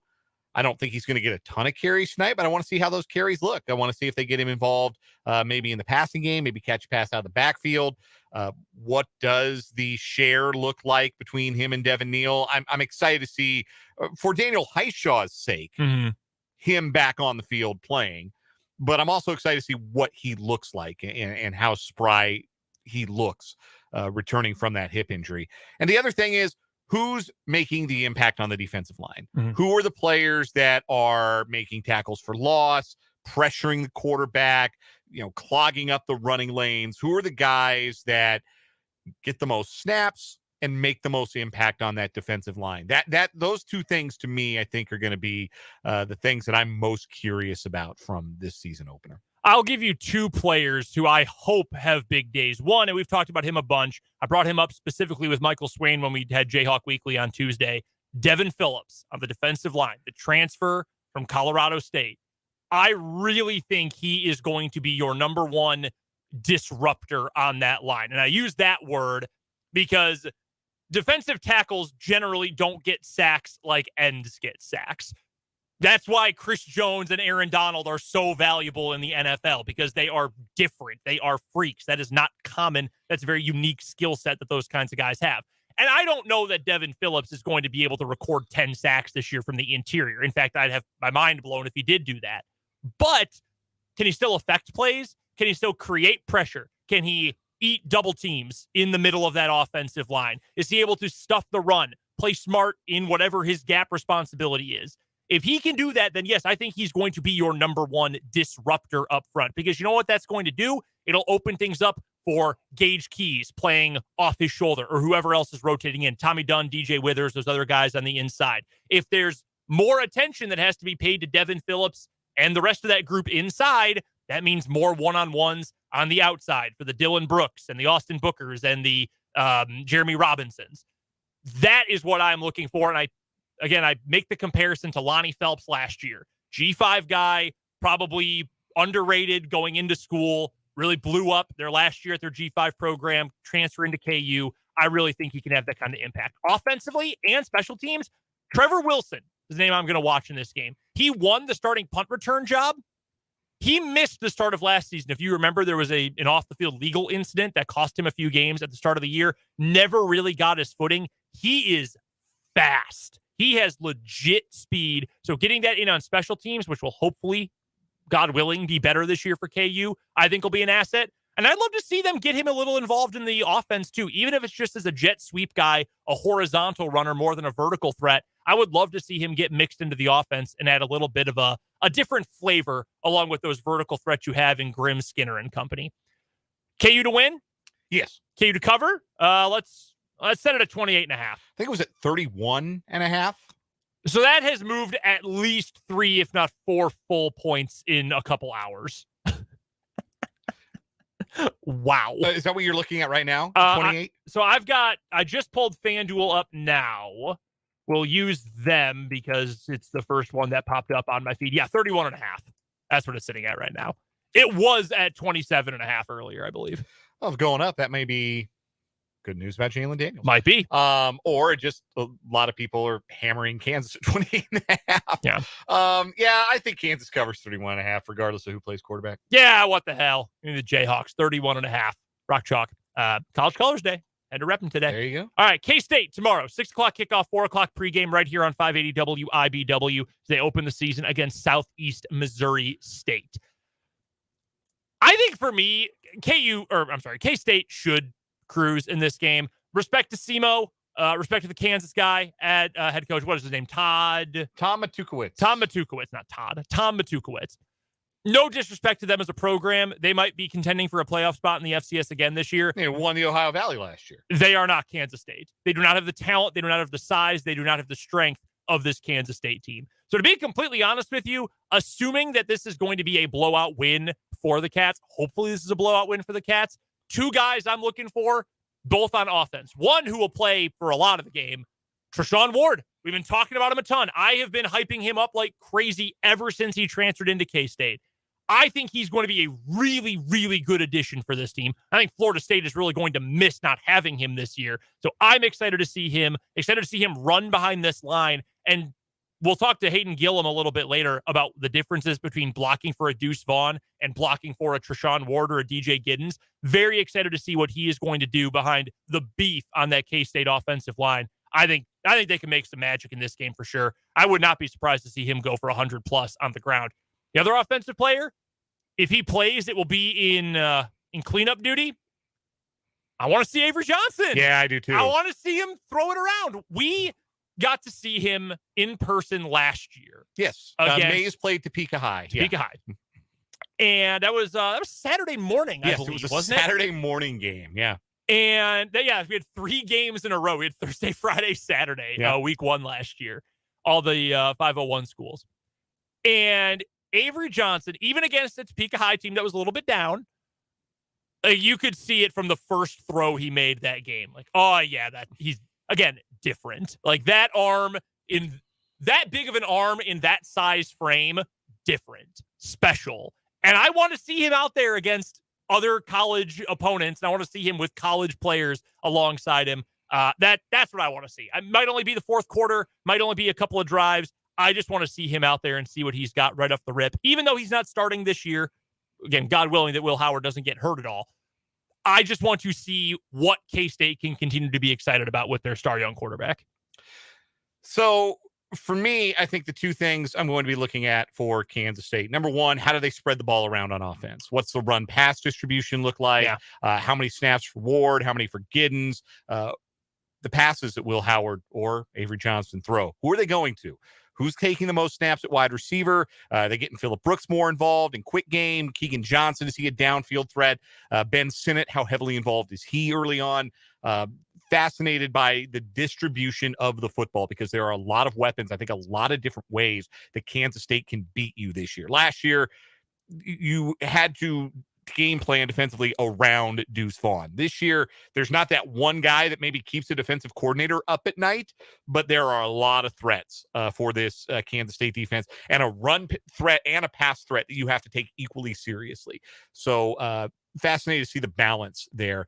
And then defensively, how do they limit the explosives? Got some questions at cornerback. We're going to see some play at corner from some new guys. We've talked about Will Lee, the JUCO transfer, and we've talked about Jacob Parrish, who I'm really high on as a true sophomore. The safety room led by Kobe Savage is a veteran group. Are they able to limit explosive plays? SEMO's going to come and try and run the ball. Mm-hmm. Geno Hess is 1,000 or so yards away from breaking the all-time Ohio Valley Conference rushing record. He's a little guy, little bowling ball, 5'8", 223 pounds, fun little player. Can Kansas State, with 3 down linemen and missing the anchor of that line at defensive tackle, Uso Seumalo, who's not going to play, Seumalo, excuse me, who's not going to play that first game. How do they hold up at the point of attack? How effective are the linebackers tackling? How effective are the defensive ends setting the edge? Whoever does play on the interior, how effective are they at eating up blocks and letting those linebackers come in and make plays and keep SEMO behind schedule offensively? Those are the two big factors I'm looking at. One player who we might get to see a bunch of as well, a former Manhattan Indian. Sounds like Damian Alalio is going to play a bunch because Seumalo is out for this game. That's the position, the interior of the defensive line that Fitz has talked to us a bunch about this year, with Seumalo in particular, but just the fact that there's not a star in that group. I saw the name Timmy Horn pop up on Twitter the other day. He was waived by the Atlanta Falcons, and I thought, man, can you imagine if K-State still had him on the roster? Yeah. Just a guy who is that stable, steady force inside, who could eat space, who could swallow up blockers, take on a double team. You'd feel even better about where this defense is going. I think it's going to be a very good defense, but it is certainly something worth watching, knowing they're going to keep the ball on the ground a bunch. There's no spread out for this game as of yet. It'll come out tomorrow, early afternoon or late morning.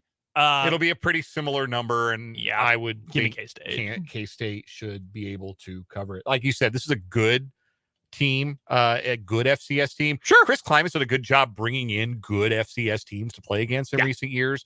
Like K-State's played against Nichols, who's always got a good club, and Southern Illinois Southern Illinois, brought in some legit teams. And this is they're a real team in FCS. They've got a stud left tackle back, their quarterback. Paxton DeLawrence is a second-year starter. Geno Hess, as I mentioned, is a real player at running back. They've got a stud wide receiver, too, who's third-team preseason All-American. But I just don't think they're going to be able to sustain drives, make enough plays. Kansas State, I think, is going to be very impressive on offense and roll. I'm with you. I think K-State wins big. We'll make our other picks for the college football weekend coming up in the 4 o'clock hour. Jake has responded. He did finally get back to me. We have his picks for this week. So we will get you our picks for our weekly picks competition. We'll also take a look around the rest of the college football schedule coming up in the 4 o'clock hour. Right now, we've got to get to a quick break before we play On Second Thought. Then Matt Derrick will join us later on this hour right here on 580 Sports Talk.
Quickly, before we get to Matt Derrick and today's Chiefs Insider, let's play a little On Second Thought, where we take a look back at a recent take we had and maybe offer a mea culpa, maybe change our view a little bit in a similar vein to what we did last hour.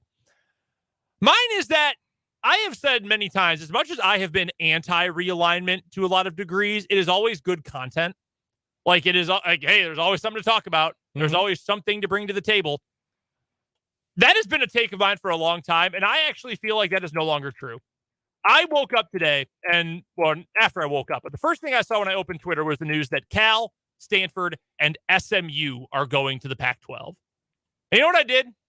Instead of firing off a tweet, or instead of texting someone, or instead of bringing it up to a friend or to my wife or something, I just closed my phone and whatever. Like, it does not move me at all anymore. It is so stupid. It all just feels fake.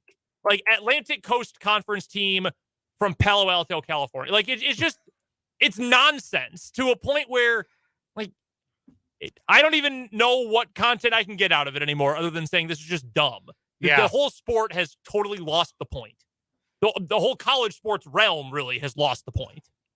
Yeah, it's not like this isn't. I think you could look at even as teams started to, like, even USC and UCLA leaving for the Big Ten, as ridiculous as that felt, it was still like, whoa, look at these, established athletic brands joining the Big Ten. And now we have a coast to coast conference really for just about the first time. Mm-hmm. Like, that was at least interesting. And the schools that have joined the Big 12 are good for that league and make that league more interesting. And Oregon and Washington joining USC and UCLA moving to the Big Ten, I still think that improves the Big Ten. In what appreciable way did the ACC improve itself today? It got a hell of a lot better at softball. Yeah, like, it probably means the conference stays together. Women's soccer added a juggernaut. Yeah, I get. But in terms of the sports that drive the bus, the ACC arguably got worse today. And the schools that are joining, Cal and Stanford, they are going to have to travel for football upwards of 4+ times a year from coast to coast. That is not easy. It's different when you're an NFL team and you're doing that because these dudes are getting paid. They are paid professionals. This is their livelihood. It is different when this is it. And I just find it to be ridiculous. I really do. We have lost the point completely. Yeah, it's no longer all good content. No. That is for sure. I had an on second thought, and I think it has floated away from me a little bit. So if you want to vamp for a second, we can both vamp a little bit. Here's just another point real quick about this. Mm-hmm. SMU. Respect to SMU because they have been trying for so long to get back to the upper echelon of college sports, really college football, ever since, the death penalty in the mid-'80s. Yeah. They've been dying to get back. No pun intended there. Then they found someone who would take them. They had to give up a lot of concessions. They found someone to take them, and good for them. They are agreeing to 9 years without TV revenue from the league. 9 years. So when they join the league, I think it's next season, they will go until 2032 or 2033 without getting any TV money from the conference. Like, aren't you at least a little bit embarrassed if you're SMU? Like, you're not little brother. Rolling over and letting the ACC rub your belly. Like, you are the friend, the quote-unquote friend who no one actually likes, but, like, you've got a car. Yeah. You're the friend with the car with the bad personality. Like, that's what you are. Should you be at least a little embarrassed? I've got my on second thought. Remember when the Los Angeles Dodgers came to Kauffman Stadium in early July and the Royals beat them 2 out of 3? I do. I said something along the lines of, man, this seems like a kind of mid Dodger team relative to what they've been, just a Leviathan for the last decade or so. Mm-hmm. I feel kind of mid to me. I feel like they're like 3 really good hitters and, maybe not so much. Maybe somebody's going to catch them in the NL West this year. I think they're like 38-1. Since I said that, like they're the second best team in baseball. They're playing the Braves right now in a super entertaining 4-game series. Last night's game came down to the wire. Mm-hmm. Braves won 8-7 in LA. Mookie Betts has gone Super Saiyan. Like he's been unbelievable. He's made the MVP conversation an actual conversation. Yeah. Like, do I think that there are some components of this team that are not quite as good as past Dodgers teams? Absolutely, particularly on the mound. But Mookie Betts and Freddie Freeman are the Monstars right now, and they are carrying this team, and they've been so great, and they are so great that I do think, they're the second best team in baseball. They're awesome again. Let's get to a quick break. Matt Derrick will join us next on 580 Sports Talk.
If you miss a play like that. His name is Matt. Are you ready?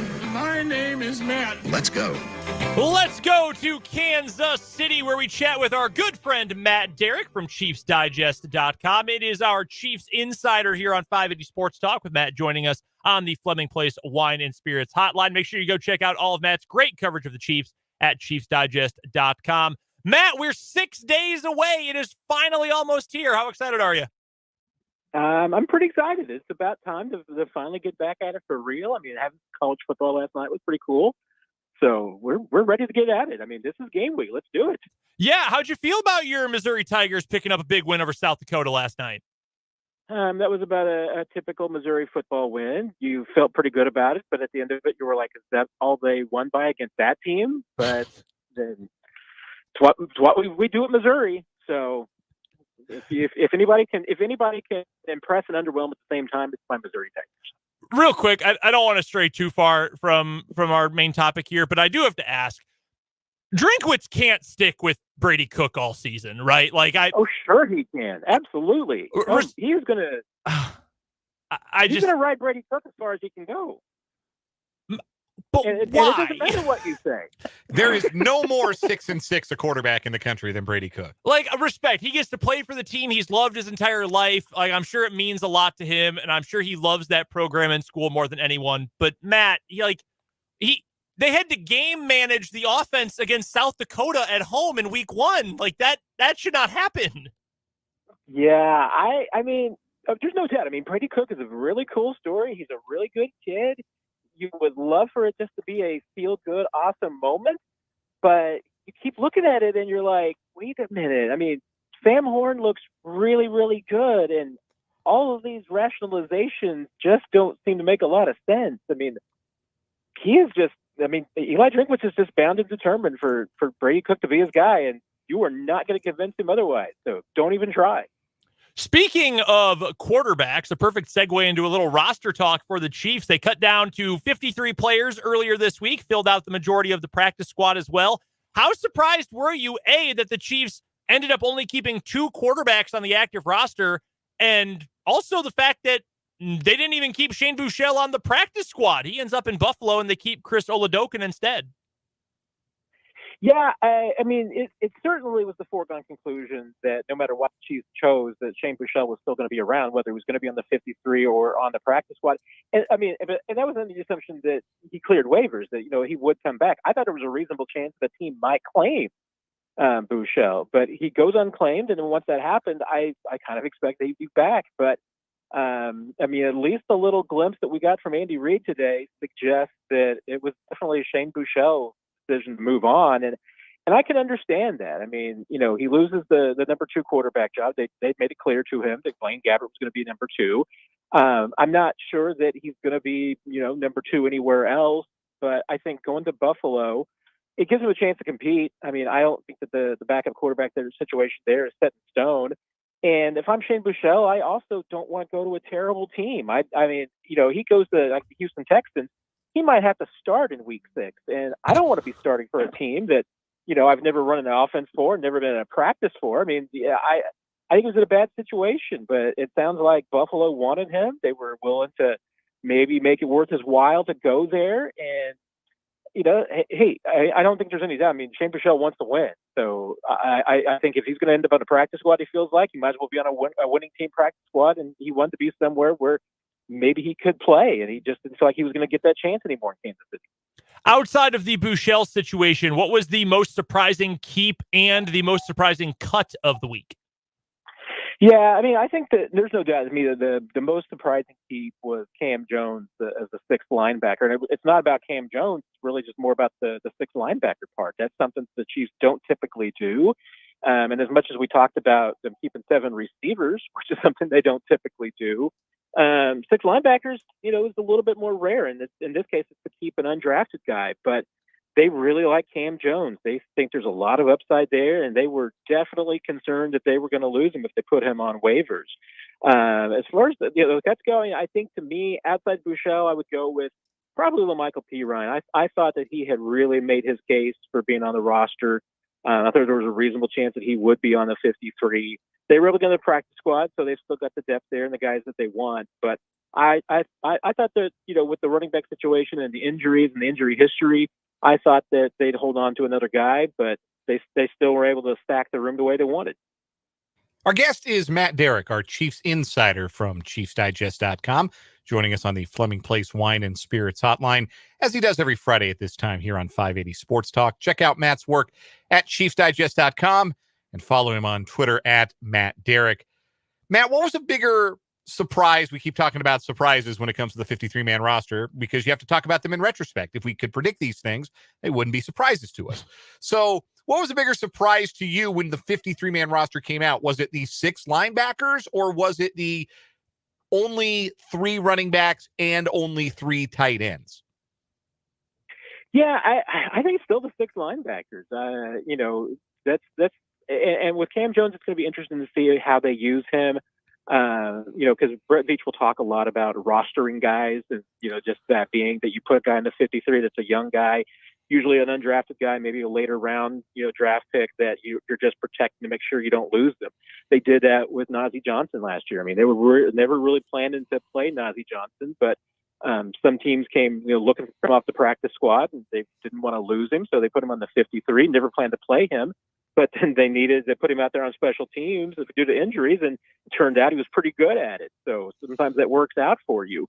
I don't know how much Cam Jones is going to play. I mean, I think there's a reasonable chance that you're going to see a 4th running back and a 4th tight end get elevated from the practice squad, quite a bit this year. So I don't know. I mean, I think there's a pretty good chance that Matt Bushman and LaMichael P. Ryan might play more than Cam Jones, unless there's a bunch of injuries. But I think that at the same time, it comes down to, and Brett Veach will tell you, who's going to clear waivers? Who can they get onto the practice squad? And they felt like of those 3 positions, that the one guy that was least likely to slide through was Cam Jones. So that's the direction they went.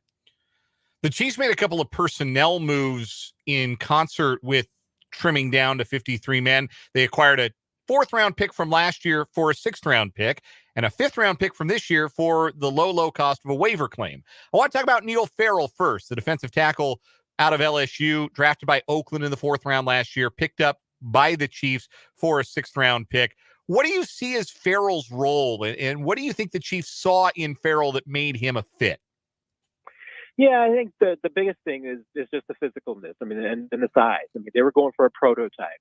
Brett Veach told us that they were really just looking at the fact that they wanted a long guy on the defensive line, and I think their preference would have been to add another guy at defensive end, but this guy was a tackle, and they needed some depth there too.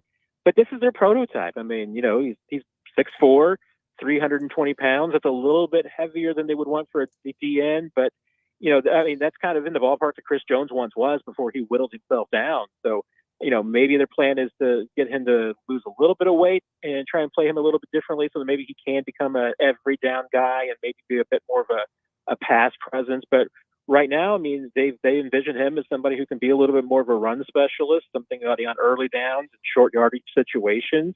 They feel like he's got the size to plug some things up in the middle right now. And there's no doubt. I mean, they're trying to figure out how you replace Chris Jones. And the reality of it is that you don't replace Chris Jones with one guy. You're probably going to have to replace him with three guys. And that's the approach that they're trying to take right now. The problem is, I still don't know if they got three guys to replace Chris Jones. I mean, Farrell might be part of that equation. Maybe Turk Wharton's going to be a little bit of that on third downs. I think, they're counting on some guys like when Charles Omenihu gets back and Malik Herring to be on the inside and do a little bit of what Chris does from a pass standpoint, but they're not Chris Jones. So like I said, I mean, they can try to replace Chris Jones with as many different people as they can, but I just don't know if it's going to be enough. Chiefs also claimed defensive back Darius Rush off of waivers from the Indianapolis Colts. Rush was a 5th-round pick out of South Carolina, didn't make the Colts 53. Chiefs snatched him right up. He sure feels like a prototype Brett Veach defensive back, doesn't he? Oh, yeah, absolutely. I was talking to some folks today, and, we were joking about the fact that, Darius Rush looks like that Steve Spagnuolo built him at a lab. He's absolutely his dream kind of cornerback. I mean, 6'2", 200 pounds, 34-inch arms. I mean, when they talk about long, lean, athletic corners, this guy's a poster child for it. So a lot to learn. I mean, he still needs to mature a little bit, but he had some injuries that slowed him down in camp a little bit with the Colts, which is why I think they thought they could slide him through to the practice squad. But no way you're going to get a guy like that past Brett Veach and Steve Spagnuolo. So we'll see what he does with the coaching. I mean, the Chiefs have had so much success with these long, athletic, long arm corners. They just seem to be able to get them and turn them into exactly what they need. So it's a great spot for Darius Rush. I mean, I think, and the fact that the Colts, eat a little bit of his money because of the, signing bonus gets prorated to them. I mean, this is a cheap player you got for the next 4 years. That to me is a great coup for Veach to get a guy like that. Matt Derrick of ChiefsDigest.com joining us here on 580 Sports Talk on the Fleming Place Wine and Spirits Hotline. Matt is our Chiefs insider, joins us every Friday at this time. All right, Matt, time to talk about Chris Jones. I mean, nobody knows anything new on that front as Stone Cold turns, or however you want to phrase it. But do you think at this point that there is any momentum towards a resolution here, whether that's Jones reporting, whether that's an extension, whether that's a trade, some kind of resolution that satisfies one way or another beyond Chris Jones just hanging out at home and trolling people on social media? Yeah, I mean, you're right. I mean, that seems to be the only thing that's going on right now. There at least seems to be a bit more momentum than there would have been, say, a month ago when Chris Jones showed up, and it seems like there was no communication going on, and maybe there was a little ghosting even going on. But now at least it looks like there have been some talks, and that Andy Reid was playing pretty close to the vest. I mean, he didn't say he had talked to Brett Veach, but wouldn't say he didn't. But I mean, I think he took the conclusion from that he has been getting more actively involved in what the Chris Jones situation is. And that to me signals movement. I mean, that tells you a little bit something that the equation has changed, at least, compared to where it was a couple of weeks ago. I still, get the same message from the Chiefs side of things. Hopeful, optimistic. They've been saying that since March. So, I mean, that's still there. But I don't think that we're really seeing anything from the Jones side of things, that anything has changed. It seems like business as usual there. So you keep hearing it. You keep hearing people saying that they're hopeful that, hey, maybe this gets done soon. But I've been hearing that for long enough now that until there's actual action, I'm just not sure that I buy it. I could be surprised, but even if Chris Jones were to show up in Kansas City today, I still think the chances of him playing on Thursday would be almost zero because he's not in football shape. He's been working out, which is great, and the Chiefs know that when he comes in, he's going to be in great, physical shape. But he hasn't been going against guys like Joe Tooney or anybody in practice. He hasn't been going against those caliber players and moving at that kind of speed. So he needs work. And I would absolutely expect the Chiefs have the ability to, for a guy who has missed all of training camp, they can request a 1 or a 2 week roster exemption. I would fully expect that they do that when Chris Jones shows up, just so they have time to get him on the practice field and let him get acclimated and figure out the other part of it, which is either the contract, if there's a renegotiation, or trying to fit his $19.5 million base salary under the salary cap. So with Chris Jones likely not playing then on Thursday against the Lions, Matt, how much does that harm the Chiefs just generally in their ability to win this game? It definitely impacts it. There's no doubt about it. To me, they are a worse football team without Chris Jones, and this is a somewhat dangerous team because they were dangerous last year throwing the football. And Chris Jones is one of your biggest weapons against the pass because his ability affects everything else on that defense. Those corners can only cover so long, and they're only going to be as good as the pass rush is. The pass rush is only as good as Chris Jones is, as Chris Jones is inside there. So to me, that's a huge piece of this is, if you're not getting pressure on the quarterback, and I think we saw the Chiefs, front defensive line during training camp and during the preseason, they struggled getting pressure on quarterbacks just rushing forward. They were having to do some blitzing. They can scheme around that, but I don't think there's any doubt. It makes it a bigger challenge, and against a team like Detroit, I think there's opportunities for things to break down. So that's why I think I think the Lions can score a little bit. If this ends up a shootout, it wouldn't surprise me, and a bit of that is because I do not know what to expect from the Chiefs pass rush. It should, Steve Spagnuolo and Dave Merritt, that they're going to do some things to try and compensate for the lack of Chris Jones, but you just don't know how it's going to work. So you mentioned that the Lions can score a little bit, and that should be the strength of their team this year is the ability to put up points. Their offense was incredibly efficient last year. What is it about this Detroit team that would worry you the most if you're the Chiefs? Maybe not worry you, but what do you have to pay the most attention to avoid a potential upset situation? Yeah, it's a little bit, something you can't quantify, but to me, it's the fact that Detroit has nothing to lose. They're going to come in here, and I would fully expect that you're not going to see a conservative game plan. I think you're going to see an offense that's going to try and go wide open. And in a situation like that, where you're not sure what you're going to be getting out of your pass defense from either the front end or the back end, and you're really, I think we're going into this game, with that being one of the biggest questions for the Chiefs, it only takes 1 or 2 breakdowns and suddenly a 31-10 game becomes 31-24 and it's a one-score contest. I feel pretty comfortable that the Chiefs are going to come out focused and especially offensively and move the football. I think they're going to be motivated. But to me, this is just a dangerous Lions team that's going to take some chances. And in a game like that, when you have a defense that you're just not sure what you've got yet, that can be pretty dangerous to me.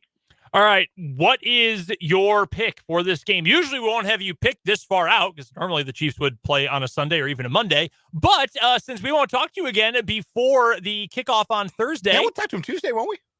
No, just. Okay, no, you're right. I think the plan is just for Friday. Okay, you're right. So, Matt, what's your pick? Who's going to win, Chiefs or Lions?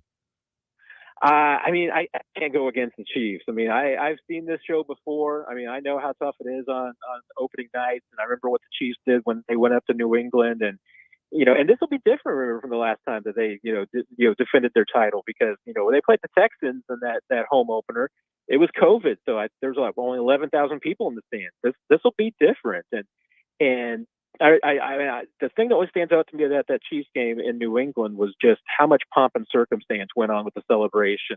I'll be interested to see what the Chiefs do because Andy Reid has been trying to downplay all of this for the last few weeks. Mm-hmm. Been trying to make it seem like Thursday night's not that big of a deal, but I think it's going to be a big deal. But I don't think they're going to be affected by it. I think the offense will be focused. Question's going to be the defense. I think that the Lions can score.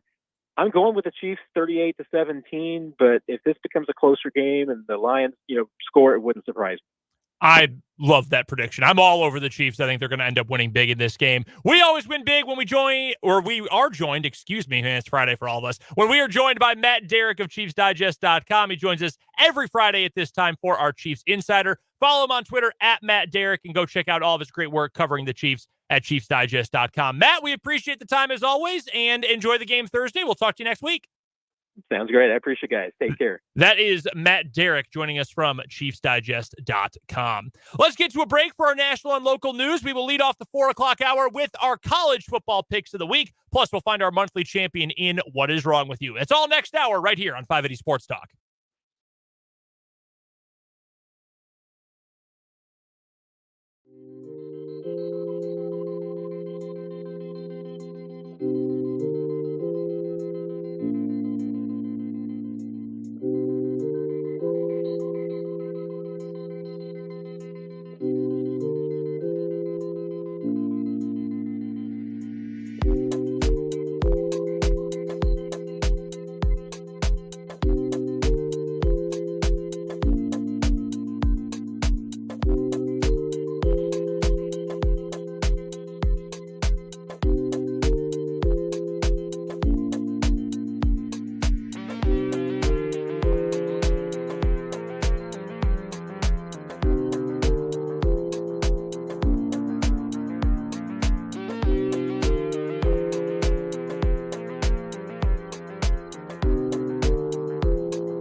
now, halfway home on a feel-good Friday edition of 580 Sports Talk. I'm Brendan Dworzynski. He is Dan Lucero. Thanks so much for hanging out with us today.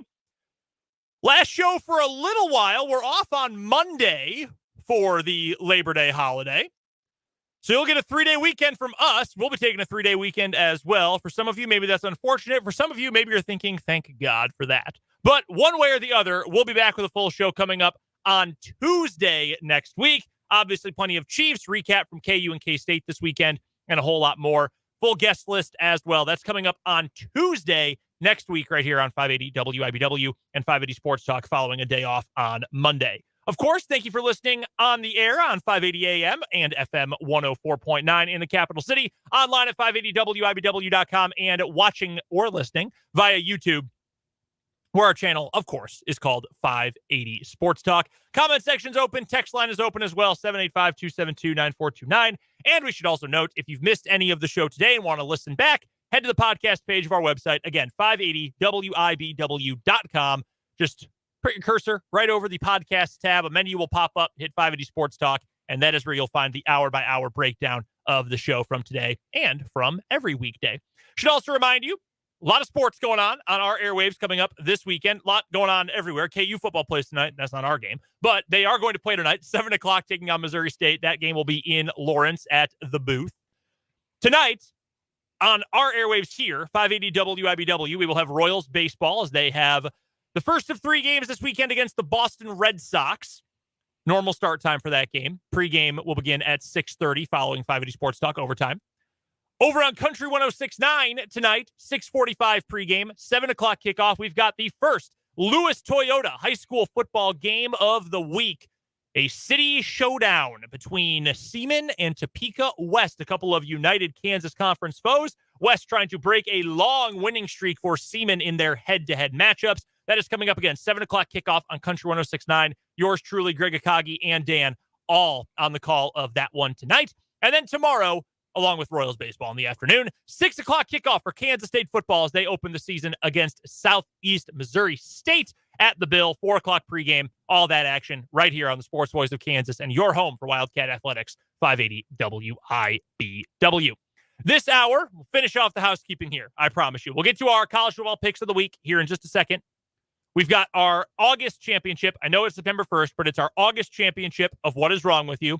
And then at the bottom of the hour, we'll hear from a Kansas State Wildcat, Hayden Gillum, the starting center for one of the best offensive lines in the Big 12 and one of the best offensive lines in the country, the Kansas State Wildcats. We'll talk to the Kansas native, the Plainville native, about this season, about this group, about week 1, and about his acting career, too. I think we're going to bring up the commercial he did with his pal Jared Casey of KU, the two Plainville natives playing for KU and K-State right now. The Applebee's pitchman, Hayden Gillum. Did you watch the commercial? Yes. I thought it was pretty decent for two guys who are not football actors. players, not actors. No, remember, so cool. Remember, for years and years, people fought to deny us the possibility of seeing Hayden Gillum and Jared Casey selling us Applebee's. With Hayden Gillum flashing his Big 12 championship ring and Jared Casey flashing his free Applebee's for life card. They fought against the right for the Jared Caseys and the Hayden Gillums of the world to make a buck or two from your friendly neighborhood Applebee's. They fought against that for years. They thought it would ruin college sports. No. College sports are better because Hayden Gillum got to be in an Applebee's commercial. It's Jared awesome. Casey. It is so awesome. All right, that is all coming up this hour here on 580 Sports Talk. Let's get to our weekly football picks. You remember from last year. Last year we did it when we had 2 separate shows. So Dan, myself, Jake, and Fulton all put together our picks. 3 every week, 1 college, 1 pro, 1 spread, 1 total, and then a wild card in there as well. Dan came out as our champion. I finished second, Fulton third, Jake in the basement. But now it's just 3 of us. We'll have a couple more picks every week this season, a couple from college, a couple from the NFL.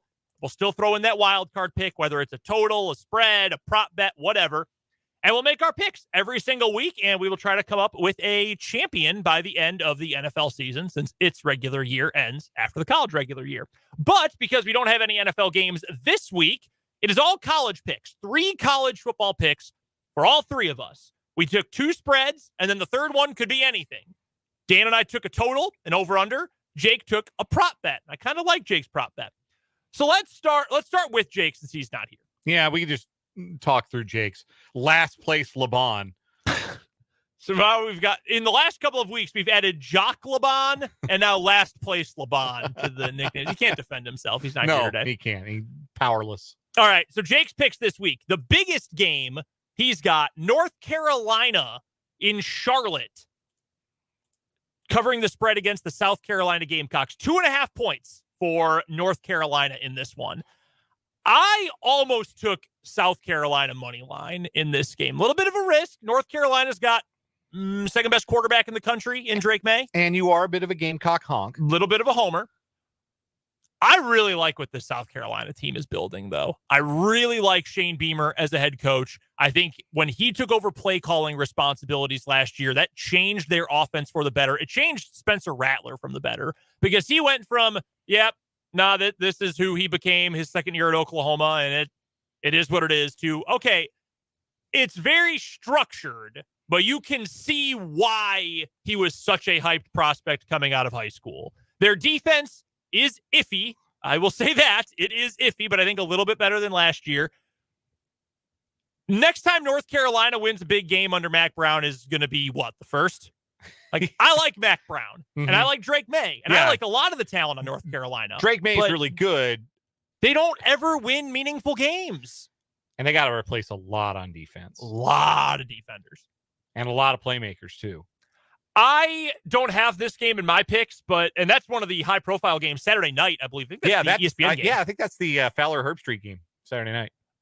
They are actually not going to be on until Sunday. Oh, no, they got the Sunday night game. Yeah, They've got LSU at Florida State, right? Top 10 matchup. Yeah, I get that.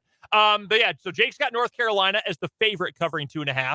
His other spread, Tulane minus 6.5 over South Alabama at home.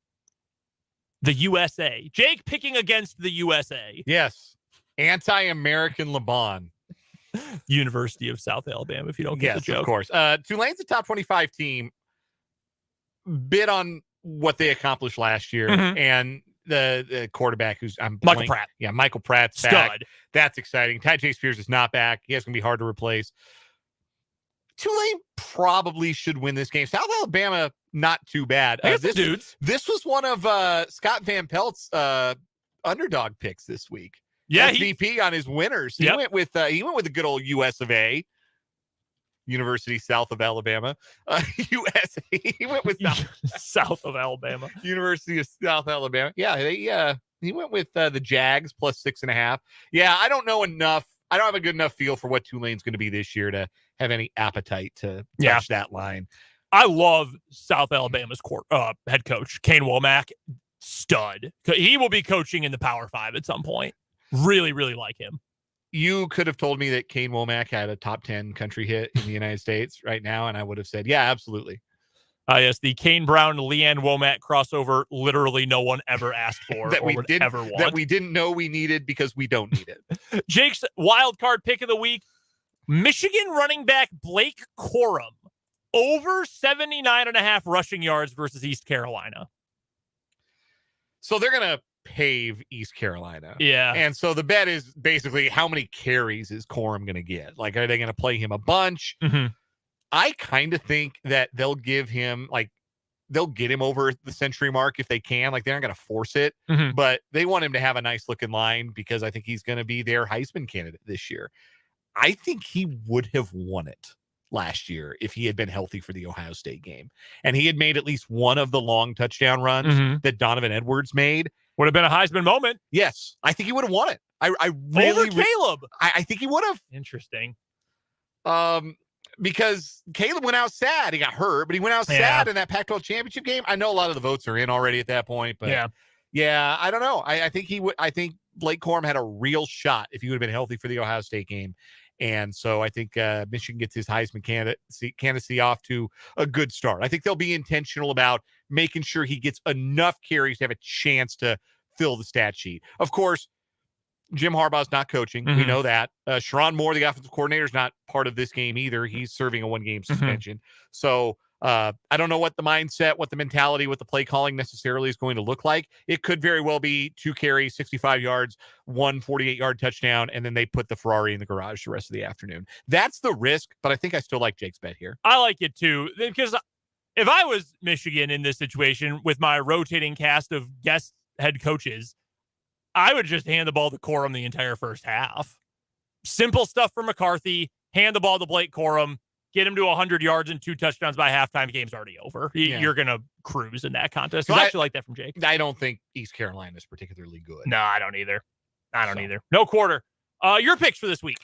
We've got one that's the same. Yes, we do. One for a game tonight. I'll go ahead and give you a Friday night pick tonight. Louisville, Georgia Tech at the Mercedes-Benz Stadium. That's what it's called.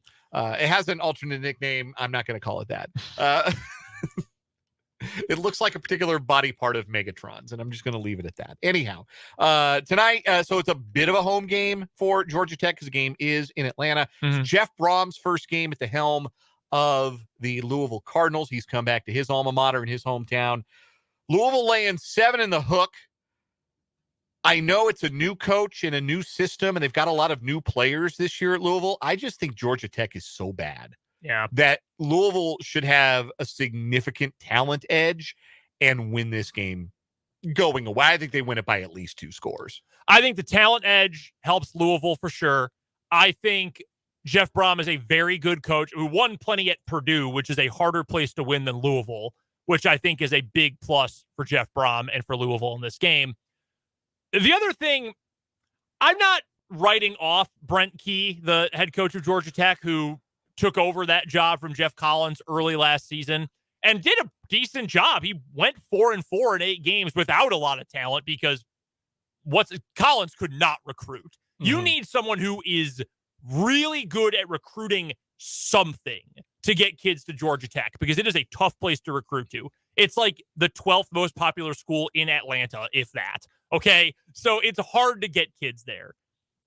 But Collins was just so completely incompetent that entire program was in the tank. I don't know how good Key actually is or if he's just not Jeff Collins.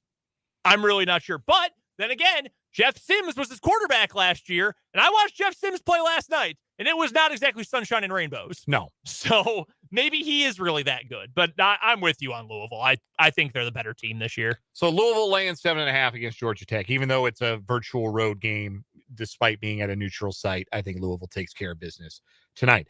My other 2 games that I am picking are on Saturday night. One of them is the first big Saturday night. How are we feeling about more Fall Out Boy in our lives as college football fans?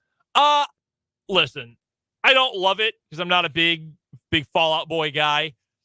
I will say this. One, the song they picked, it's pretty harmless. It's fine. I think it's a fine, all right, football's here. I think Fall Out Boy is firmly in the we are doing songs that we know will have a second life as commercial jingles portion of their careers. That's probably fair. I will admit this. Maybe this is still a hot take, but I'm not afraid to say it. I miss Centuries. I wish they had kept it. I wish they had kept it permanently. It did. It worked. Like the Patrick Stump screaming, "Remember me" for Centuries going into the end of the commercial. Dude, I could not have been more hyped for like Clemson versus Duke. If you played that, I would have been more hyped for that than anything else in the world. Best Fall Out Boy song. Best Fall Out Boy song. Oh God. There's only one answer to this for me. I'm not a huge Fall Out Boy guy, but there is one song of theirs that I unabashedly love. I mean, it's got to be their first hit, right? It's got to be Sugar We're Going Down. That is not it. What would you pick? The Carpal Tunnel of Love. It was on MLB The Show 07, 08. One of those years. Yeah. Now their early stuff was decent when they were a little less pop. Feel free to participate from the audience if you have a favorite Fall Out Boy song. 785-272-9429, the text line. You hit us up on the YouTube comments as well. What's your third pick? Third pick. I didn't even get to the second pick. Oh, yeah, you didn't actually make it. Yeah, we started talking about Fall Out Boy. Jumped over the top. Anyway, big Saturday night on NBC. West Virginia, Penn State. I think West Virginia is going to be lousy. Penn State is going to run over, around, and through them. I really think they can name their final score. So Penn State laying 20.5. That's a lot of points to lay in a non-conference game between two Power 5 teams, I'm laying them anyway. That's how down I am on West Virginia, particularly on defense. That's how high I am on Penn State's offense. They got 2 stud backs. They got a quarterback I'm at least intrigued by. They're going to score a ton. My third and final pick is also a Saturday night game. This is a future conference affair between a current Mountain West team and probably, as we learned today, a future Mountain West team. Washington State going on the road to Fort Collins to take on the Colorado State Rams, a game that stirs some emotions in you, partner, because I know you're a Rams guy and I know your wife is a big Wazoo fan. So yeah, this is like my bizarro world nightmare game because I love my wife and she loves Washington State. And I very nearly went to school at Colorado State University and big fan of the Rams. I am very fond of Fort Collins. I do not think they fixed all of their offensive woes from last year when they were a pretty much automatic under. The number I got was 55.5. It's moved to 54.5. I'd still play that under. So under 54.5 total points in Wazoo versus Colorado State. I think Washington State has the potential to put up points. Like if Cam Ward, their quarterback, plays up to his maximum potential, they can score. The problem is you don't get nearly enough of that. And there are games where you think, how in the world did he even get to the FCS when he started his career, let alone a Power 5 school? So I like the under there too. It's just not enough consistency. The one pick Dan and I had together, I'm also on West Virginia getting crushed by Penn State tonight. Penn State minus 20 and a hook. I'll take Penn State pretty readily in that one, especially in Happy Valley. The other two I've got for you, UTSA, meet the Roadrunners against Houston. I have been talking all summer about how I just don't believe in this Houston team, and I don't believe in Dana Holgorsen as the coach of the Houston Cougars anymore. I know the game is in Houston. I don't think that matters. UTSA on the road is the favorite over Houston. Meep. Give me the Roadrunners in this one. I like that pick. We learned last year how valuable it is in college to have a really old quarterback. Dorian Thompson-Robinson, who, made an NFL roster. He was a good quarterback in general. But UCLA had its best year under Chip Kelly for a reason, and a big part of that was because their quarterback was older than everybody else. Michael Penix is potentially on the fringes of Heisman candidacy this year and was awesome last year because he's just older than everybody else. So many teams had that kind of effect a season ago, and I think that's going to play a big role. So give me 39-year-old Frank Harris and the Roadrunners. Plus, I love Jeff Traylor. Jeff Traylor is such a stud of a coach for UTSA. Last one for me, Virginia versus Tennessee. Give me the under in that game, 56.5. Tennessee's going to put up points. Joe Milton could probably throw a ball from Knoxville to our station door if he wanted. He might not know it's going to go there, but he could get it there. Virginia, I don't think is going to score at all. I think Tony Elliott is a bottom 5 coach in the Power 5. Genuinely awful coach. And I think Virginia is going to be terrible this year. I don't think he makes it past this season. So I'm going to take the under because I don't think Virginia is going to put up any points. Any other games that you are going to make sure are on the main screen this weekend in the college football slate? Well, certainly Sunday night, LSU and Florida State. I think, 2 top 10 teams going at it week 1 last year. Thriller came down to the final seconds. I think this is going to be a fascinating game. We're going to learn a lot about both of these teams. I'm a little concerned about LSU. No Mason Smith, their stud defensive tackle, suspended a game for improper benefits. Like, what is this, 2007? Like, what are we doing here? I'm going to have improper benefits in the NIL era. It's stupid. Anyway, he's not going to play. They've got some injuries in the running back room. I think they're the better coached team. And in close games like this, I think that tends to matter. That's not me down on Mike Norvell. That's me saying that as much as I don't like Brian Kelly. I was going to say, so you're pro Brian Kelly then. I am not pro Brian Kelly. I'm just saying he can coach. The proof's in the pudding. The guy's won a lot of games. So I think advantage goes to the deeper team and the more well-coached team. I think it's going to be a really fun game. I think LSU wins. Remember the way that game ended last year? Yes, I had a financial interest in it going overtime, and then it did not go overtime. It was agonizing. God, that was so funny. It's not a great week 1. I'll just be honest. It's not a great slate of games in week 1. I think South Carolina, North Carolina is going to be a lot of fun. Texas Tech at Wyoming might be kind of sneaky good. Yeah, I thought about making this an upset special, but I like Texas Tech too much. But I mean, they're a 14-point favorite going to Laramie. Not an easy place to play. And I think Wyoming's like a good Mountain West team. Yeah. That'll be a hard game for Texas Tech. I think they'll win it, but it'll be a hard game. I think the Monday night game, which we won't have a show on Monday, so we'll preview it now. Clemson at Duke. Clemson should win. I think Duke can make that interesting. Riley Leonard is a good quarterback, and I like Mike Elko a lot. I think he was a great choice for that program in a similar vein to how great of a choice Lance Leipold was for KU, hired at the same time, program builder kind of guys, Elko much younger. Really like what he's doing at Duke. They don't have the same kind of talent, even though their talent level's going up, but I don't think that's going to be a cakewalk for Clemson, especially with Cade Klubnik being a full-time starter for the first time. Also, here's, like, if you're really into college football, my pick of the week, Oregon State at San Jose State. Oh, hell yeah. San Jose State put up some points on USC this Yes, they now, did. Granted, USC's defense is dirty brown water trash. It is awful. Oregon State's should be better. I think Oregon State's offense is a lot of fun. I think Jonathan Smith is a great coach. Can't wait to see what DJU can do with that team. And again, I think their rushing attack is really dangerous. San Jose State, though, that's a dangerous offense with a proven quarterback in Chevin Cordero, another old guy.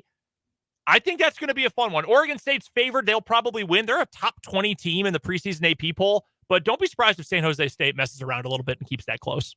Another future Mountain West Conference game. Yeah, it probably is. They have to merge with the Pac-12, right? Like, if you're Oregon State and Washington State, like, you've got to be willing to make concessions because all the money, like the units, when you talk about when teams make money on the NCAA tournament, they get paid in units, which belong to the conference, not the team. So all the NCAA tournament revenue for the Pac-12, Oregon State and Washington State don't get that if they just disband the conference. Right. And those teams need the money. Yes.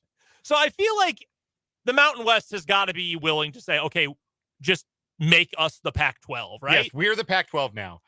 Make Gloria Narvaez their commissioner because she's great at her job. Mm-hmm. Nevada and San Jose State are now in the Conference of Champions. Hell yeah. Love it.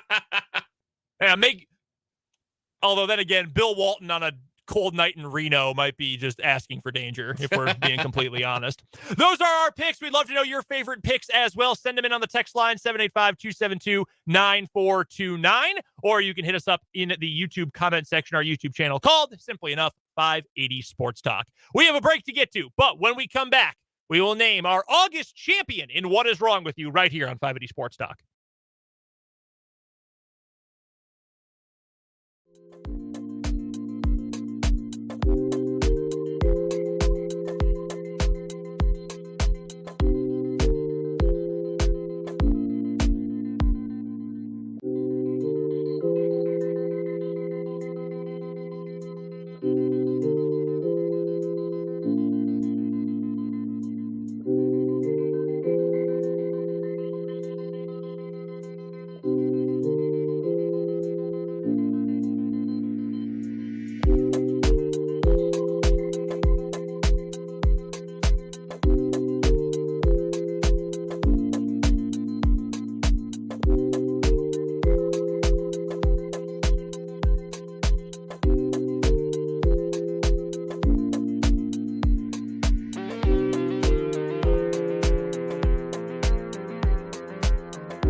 It is the time that we have been waiting for since the very 1st of August. In fact, all the way to the 1st of September. Our monthly championship in What Is Wrong With You.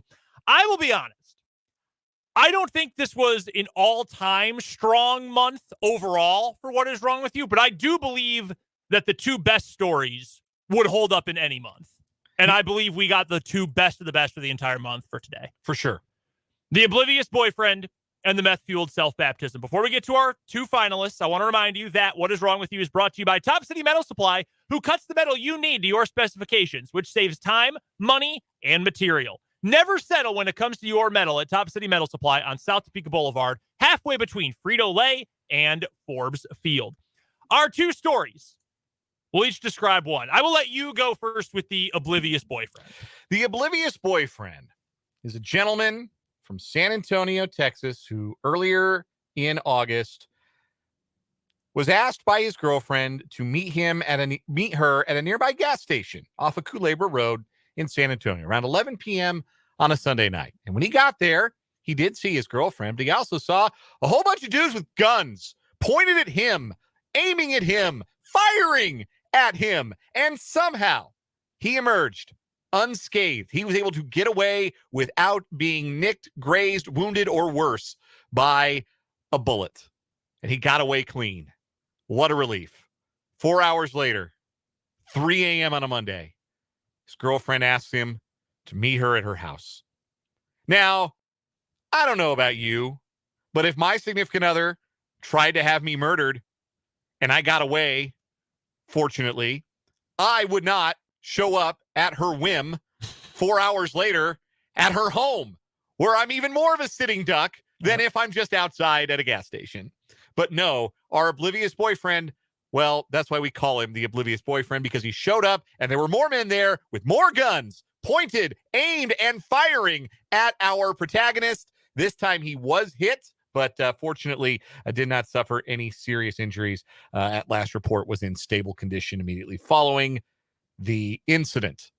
So, to review, man is asked by his girlfriend to meet in public, gets shot at, doesn't get shot. 4 hours later, girl asks guy to meet in private, in a private residence, and he is shot at again. That is why he is our oblivious boyfriend. Did we ever get a motive? I don't believe we did. Well, he's a moron regardless, but I am curious why she wanted him dead so badly, or at least maimed so badly. Suspicious meetups with girlfriend. Unbelievable. Dude, if she's going to do it once, she's going to do it again. Our second story, the meth-fueled self-baptism from Panama City Beach, Florida, where a Georgia man broke into a church and, he decided to go through one of the holy sacraments himself, to do it upon himself. Derrick Porter used a cinder block to smash through a window at the Emerald Beach Church of God on Alf Coleman Road on a Friday morning. And a woman who was working in the church heard the sound and she fled. She ran away. While inside, Porter then caused almost $8,000 worth of damage to the church and then loaded several electronics, including a television and a computer, into his truck, along with the church's money bag. So yeah, he was straight up robbing this church. Deputies and officers with the Panama City Police Department descended on the church and then arrested Porter, where they found him, which was near the baptismal font with, by the way, meth and drug paraphernalia on him. But that doesn't explain why he was trying to baptize himself. Actually, I think it perfectly explains why he was trying to do those things. Deputies wrote in a police report, Porter could not remember what happened during various moments inside the church. He did, however, remember baptizing himself in the baptistry pool. Porter claims something was holding his head down under the water while in the pool. No word on whether or not it was his own hand. The canine unit that was responding to this call also decided to beat the heat and cool off in the baptismal, as the deputies wrote. I just love that detail so much. Porter was already out on bond for burglary in Georgia and now is charged with burglary of an occupied structure, criminal mischief, possession of meth, and possession of drug paraphernalia. Baptized himself. Yeah, he did. He felt the hand of God. He did. Something. Yeah. The power of Christ and a little bit of meth compelled him. All right. I really do genuinely believe we got the two best stories this month. We two did. that would hold up in any month.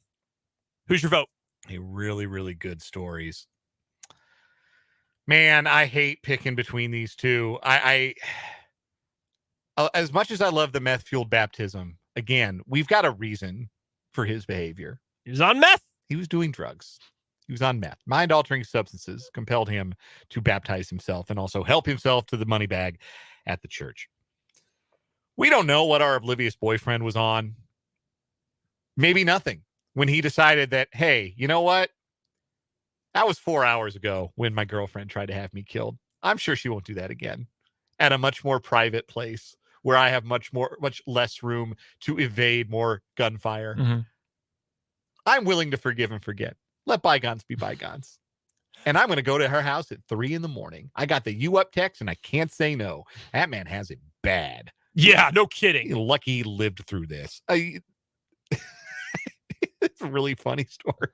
It's an incredible story. He is an idiot. And you're right. Our meth-fueled self-baptism, it was meth-fueled. We Yes. know what was, leading to this burglary. It's a great story. This is the dumbest boyfriend of all time. And if you've ever been a boyfriend or had a boyfriend, you know how dumb they can be, how dumb we can be. I was one. Correct. Many times. Yes. Sometimes if we're lucky, we become dumb husbands. Right. Yeah, my friend, I will guarantee you this.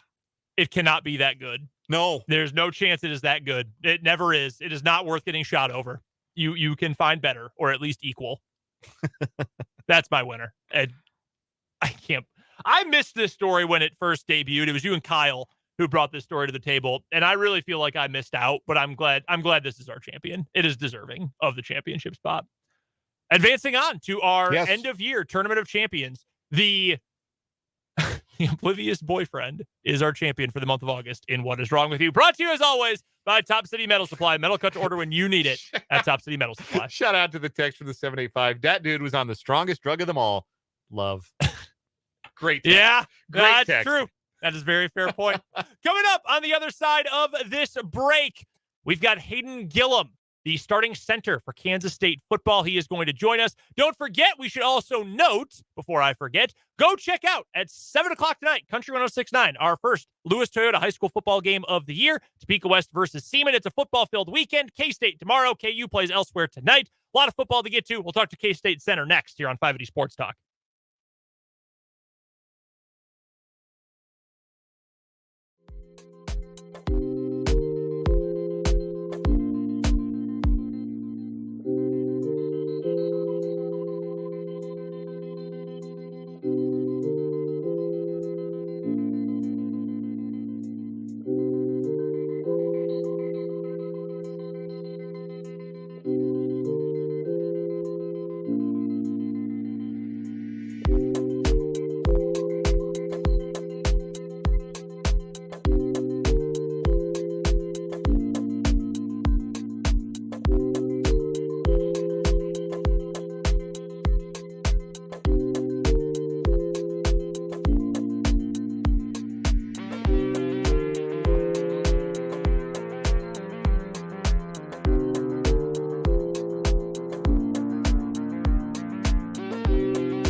Brendan and Dan here with you on 580 Sports Talk as we get ready for K-State's season opener against South Missouri State coming up on Saturday, and talk about this game, but honestly some much more important things as well. We welcome in the starting center for K-State football on that stellar offensive line, Hayden Gillum, the Plainville product. And Hayden, we will get to football soon enough, but I have to ask you about the most important piece of news involving you recently. Let's talk about Applebee's, and let's talk about your friendship with your friend from your hometown, Jared Casey. How did that come together? We were watching the ad a little bit earlier today. It is phenomenal. Love it. How did that all come together that you and Jared got to do that Applebee's commercial with one another? Yeah, so Jared had done a commercial with Applebee's kind of after his big catch for Kansas. And then Dave Phillips, who runs a bunch of the Applebee's out here in the Midwest, had reached out. He wanted to get both of us because he wanted both of his Kansas schools, and he kind of had the script laid out for us. And when we found out we were going to get the opportunity to do that together, you know, growing up as childhood friends and then now playing against each other every year, it was pretty neat, and we were excited to do that. What is your relationship like with Jared? You mentioned it. They've been friends for a long time. He's obviously finding a lot of success at KU. You've had tons of success at K-State. What is your friendship like right now? Are you two still close? Do you talk a lot? Is there a lot of friendly back and forth rivalry stuff between the two of you? Oh, yeah. We communicate, you know. We grew up together. Like, we always have done competitive sports together. I'm a little bit older than Jared, so I kind of got to follow his path when he decided to go to KU. But, you know, it's definitely business when it gets around our game time. And, you know, we both want to win a lot of games, but I think we both are cheering for each other, you know, when we're not playing each other. It's cool to see one of your good friends have success. So we still stay in touch. You know, we support each other. It's cool that we get to go through this together. You know, we can kind of give each other advice and go through this journey. And it still just dates back to us being little kids. Now, the most important part of all of this, who is a better actor, you or Jared? You know, I think that Jared had a pretty good role in it. You know, I think we both might just be better football players, so we're definitely going to need some acting classes. Humbleness, I like that. We're talking to Hayden Gillum from Kansas State football joining us here on 580 Sports Talk. That is not the only off-the-field opportunity you've had recently, Hayden. Talk to me a little bit about beef, about this offensive line for K-State, partnership you guys have with the Charlie Hustle Clothing Company as well. Those beef t-shirts. I'm not even a K-State grad myself, Hayden, but those are awesome, and I need to get myself one of them. Tell me a little bit about that, and talk to us a little bit about this hype the offensive line is getting. Usually you guys are the unsung heroes of the team, but there's a lot of hype behind this group this year. Yeah, it's definitely neat to see. You know, we have a great group of guys, and that's really what it takes. You know, all these guys are awesome men off the field, and the work they put in, they all deserve it. And I think it just kind of started last year. You know, we kind of started having success, and our 3 interior linemen were Kansas guys, and I think somebody might have tweeted, you know, Kansas beat. And then it just kind of kept rolling, and, you know, we decided to bring everybody back, and the slogan, you know, the beef is back started. And now here we are, and we're excited for this year and the excitement around it. It's definitely cool to, you know, have your face on a T-shirt. And like you said, you know, offensive linemen, they don't always get all the glory, but we're very grateful, and it's been cool to see. Our guest is Hayden Gillum. He is the returning starting center for the Kansas State Wildcats. And he joins us here on 580 Sports Talk. Hayden, with all of you together back, I mean, chemistry is so important. Continuity is so important on the offensive line. How much easier might not be the word, but how has it been different to come back and prepare for this season, prepare as a group, prepare as an offense with the knowledge that you guys have about having played with each other for as long? Yeah, you know, I think it still takes all the work that it'll take last year, but there's things that, you know, definitely the day one install, there's things you take for granted that once you have a new team, you're having to teach those things and learn those things. And, you know, maybe instead of learning base install, we're talking about schemes and different looks and pressures and blitzes. And, you know, we're able to pick up and build right where we left off. Whereas, you know, if you got a new group each year, you're kind of starting back at ground zero, you know, figuring out how to move together, play together, communicate together. And whereas we've been able to really get into maybe some more advanced stuff and really try to grow from where we left last year. You were named one of 17 captains for this year's Kansas State squad. What was your reaction when you earned that honor, and what does that role, that title of captain mean? It's a blessing. It's something that, since I came here as a walk-on, I thought would really be amazing. And Kansas State and its history of amazing captains and what it means to kind of be at the front of this team. It's definitely really neat. There's a lot of amazing leaders on this team, and it's what makes this team special. I'm privileged to be named a captain, and it's something that I don't take for granted. It's a unique opportunity, and just coming from, I guess, walk on to here, it's been an amazing journey. Something that I wouldn't change for the world, and it's really special. You have a chance as offensive lineman to go up against your defensive line in practice every day.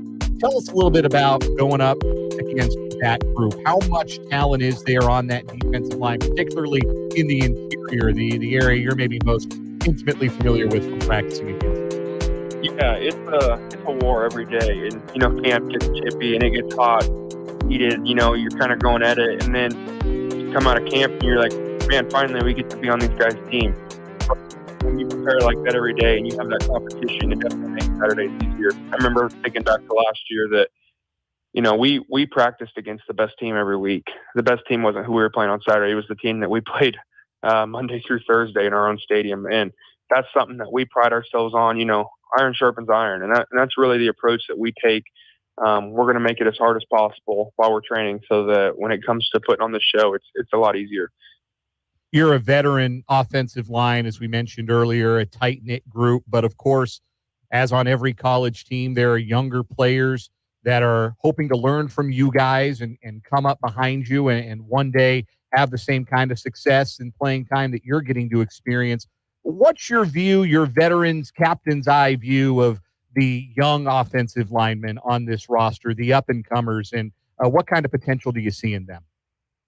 They're a gifted group, probably a lot more talented than I ever was. And it's cool to see just how the recruiting classes have came in, and you got guys that want to buy into this program and, be a part of it. And, they got great head on their shoulders. They're a hardworking crew, and it's been special to be able to mentor those guys and give back because, I had a lot of guys that took me in when I got here, and I particularly never played offensive line. So I know what it meant to me to have someone kind of put their arm around me and say, hey, I'm going to show you the ropes. And, coming back, I got a few months left here at this place. So it's a blessing to be able to spend time with these young guys, be able to mentor them and, even learn from them because they bring a lot to the table. And, every day I'm encouraging them to push me just as much as I'm pushing them. It makes the whole team better as a whole.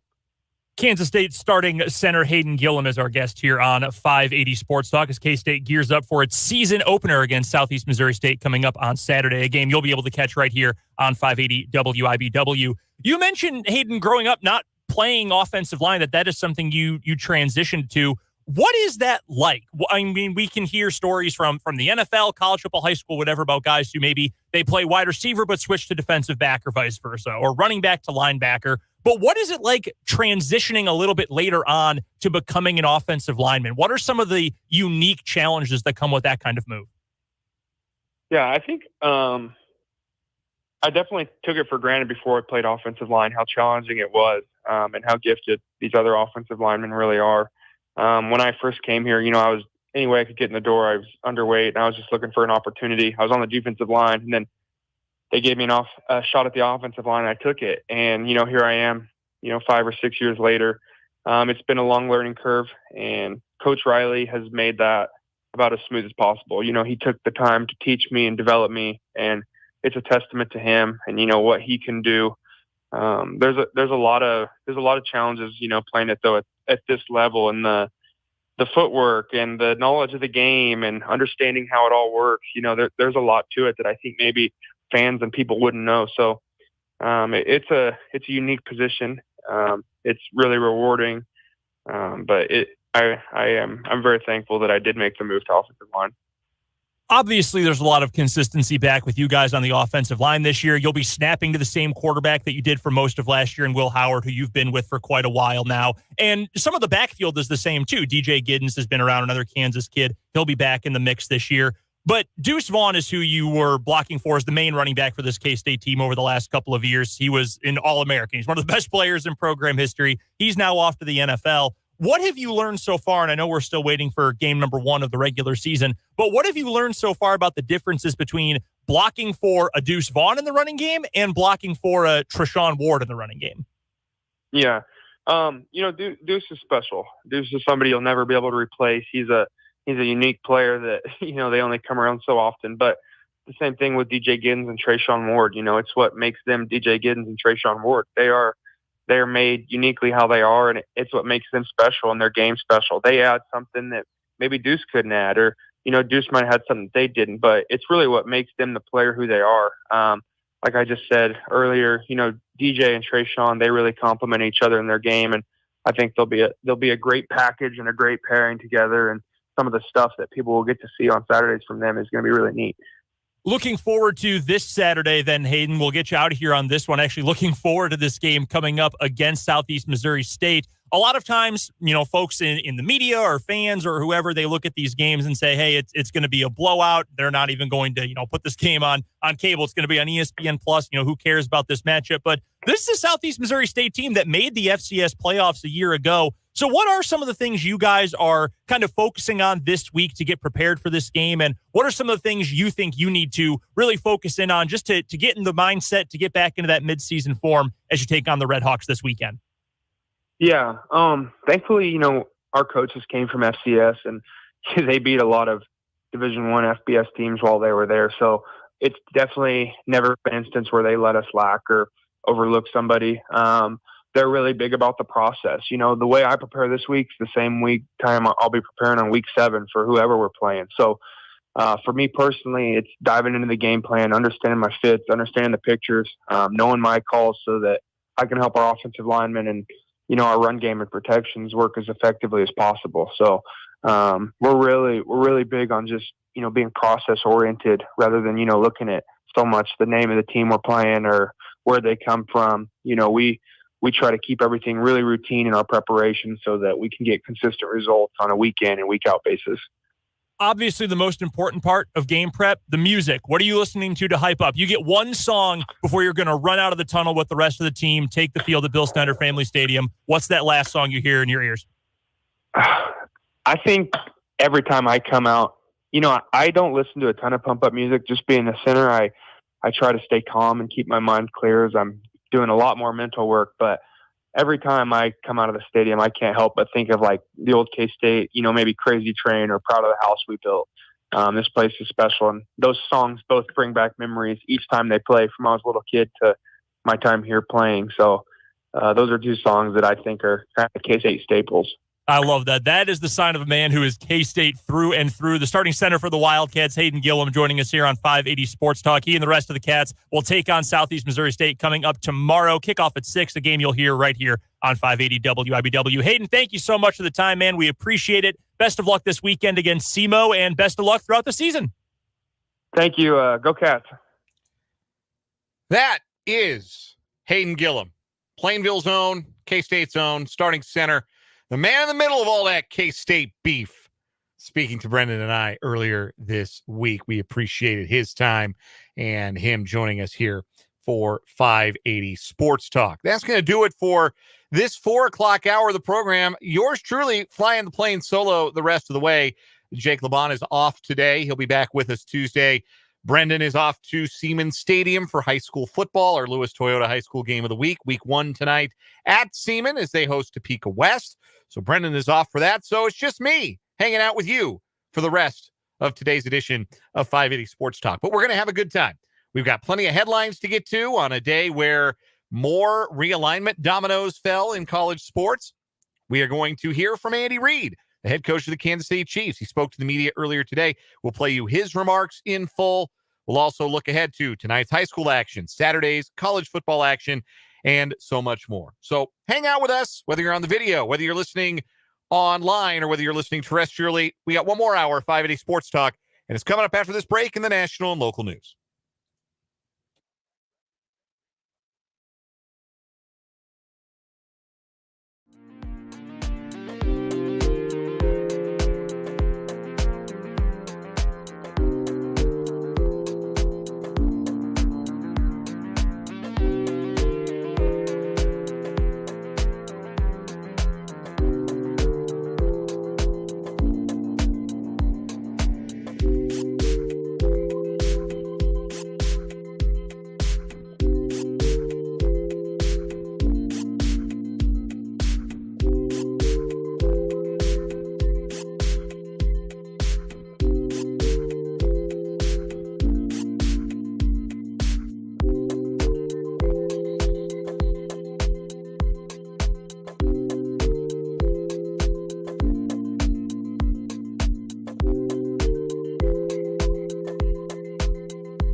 Let's get it. Final hour of the day, final hour of the week here on 580 Sports Talk.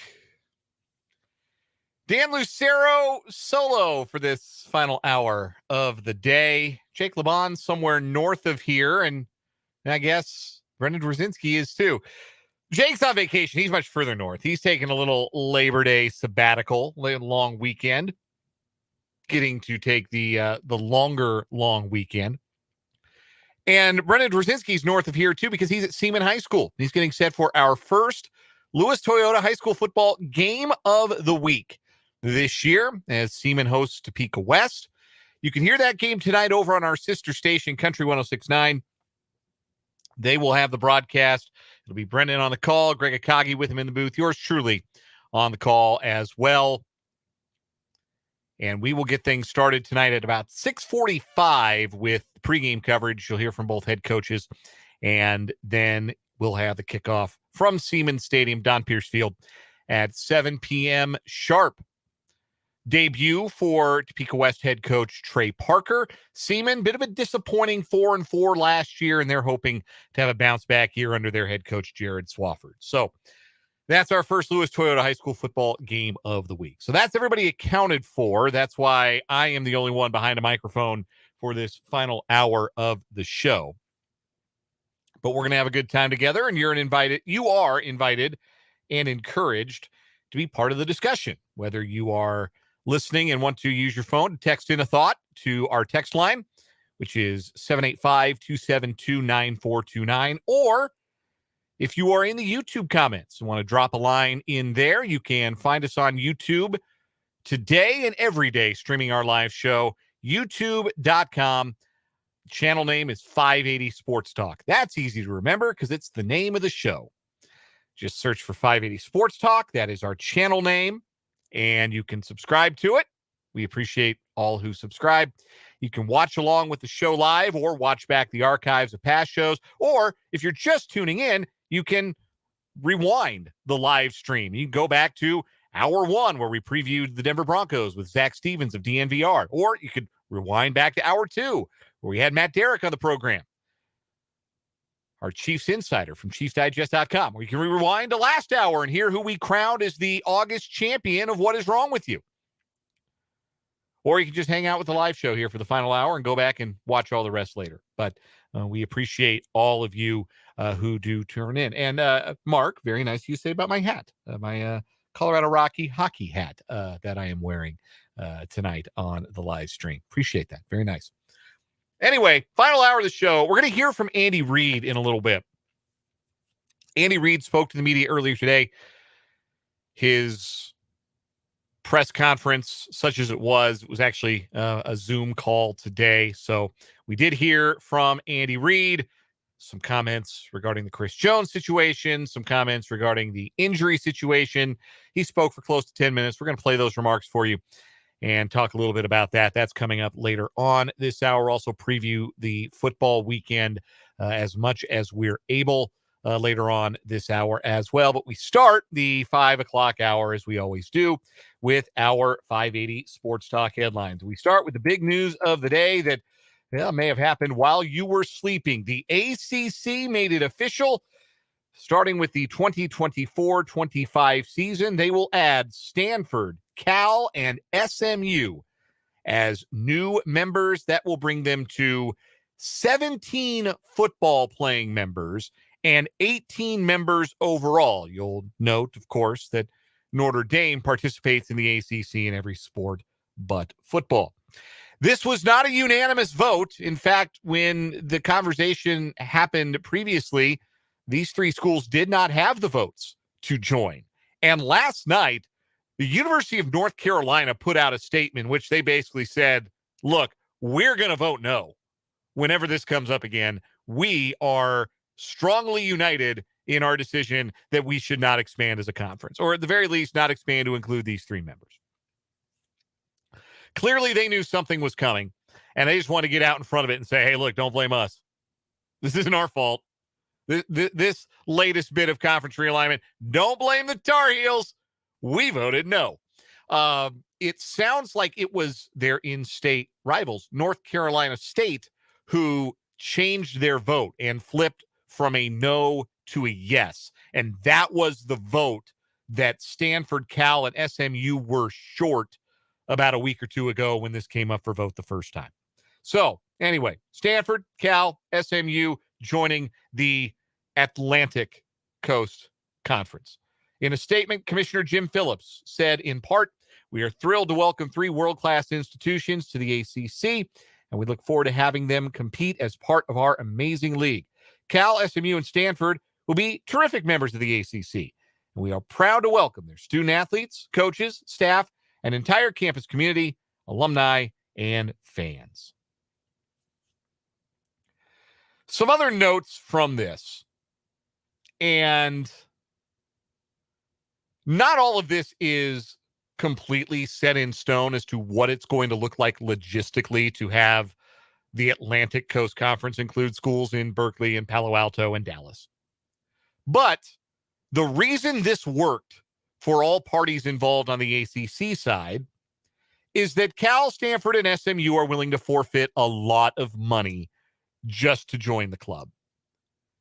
SMU is expected to come in for 9 years. The first 9 years of SMU's membership, they will take no broadcast media revenue. $0.00 of broadcast media revenue. And Cal and Stanford, according to the same source, will each start out receiving just a 30% share of ACC payouts.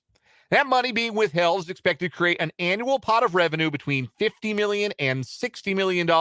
Some of that will be divided proportionally among the 14 full-time members in Notre Dame. Another portion will be put into a pool designed for success initiatives. And so Stanford and Cal will get 30% of a full share. That number jumps to 70 in year 8, 75% in year 9, full financial shares in year 10. The motivation for everybody involved, I don't think it's particularly difficult to see. Stanford, for all of its, how do I want to phrase this?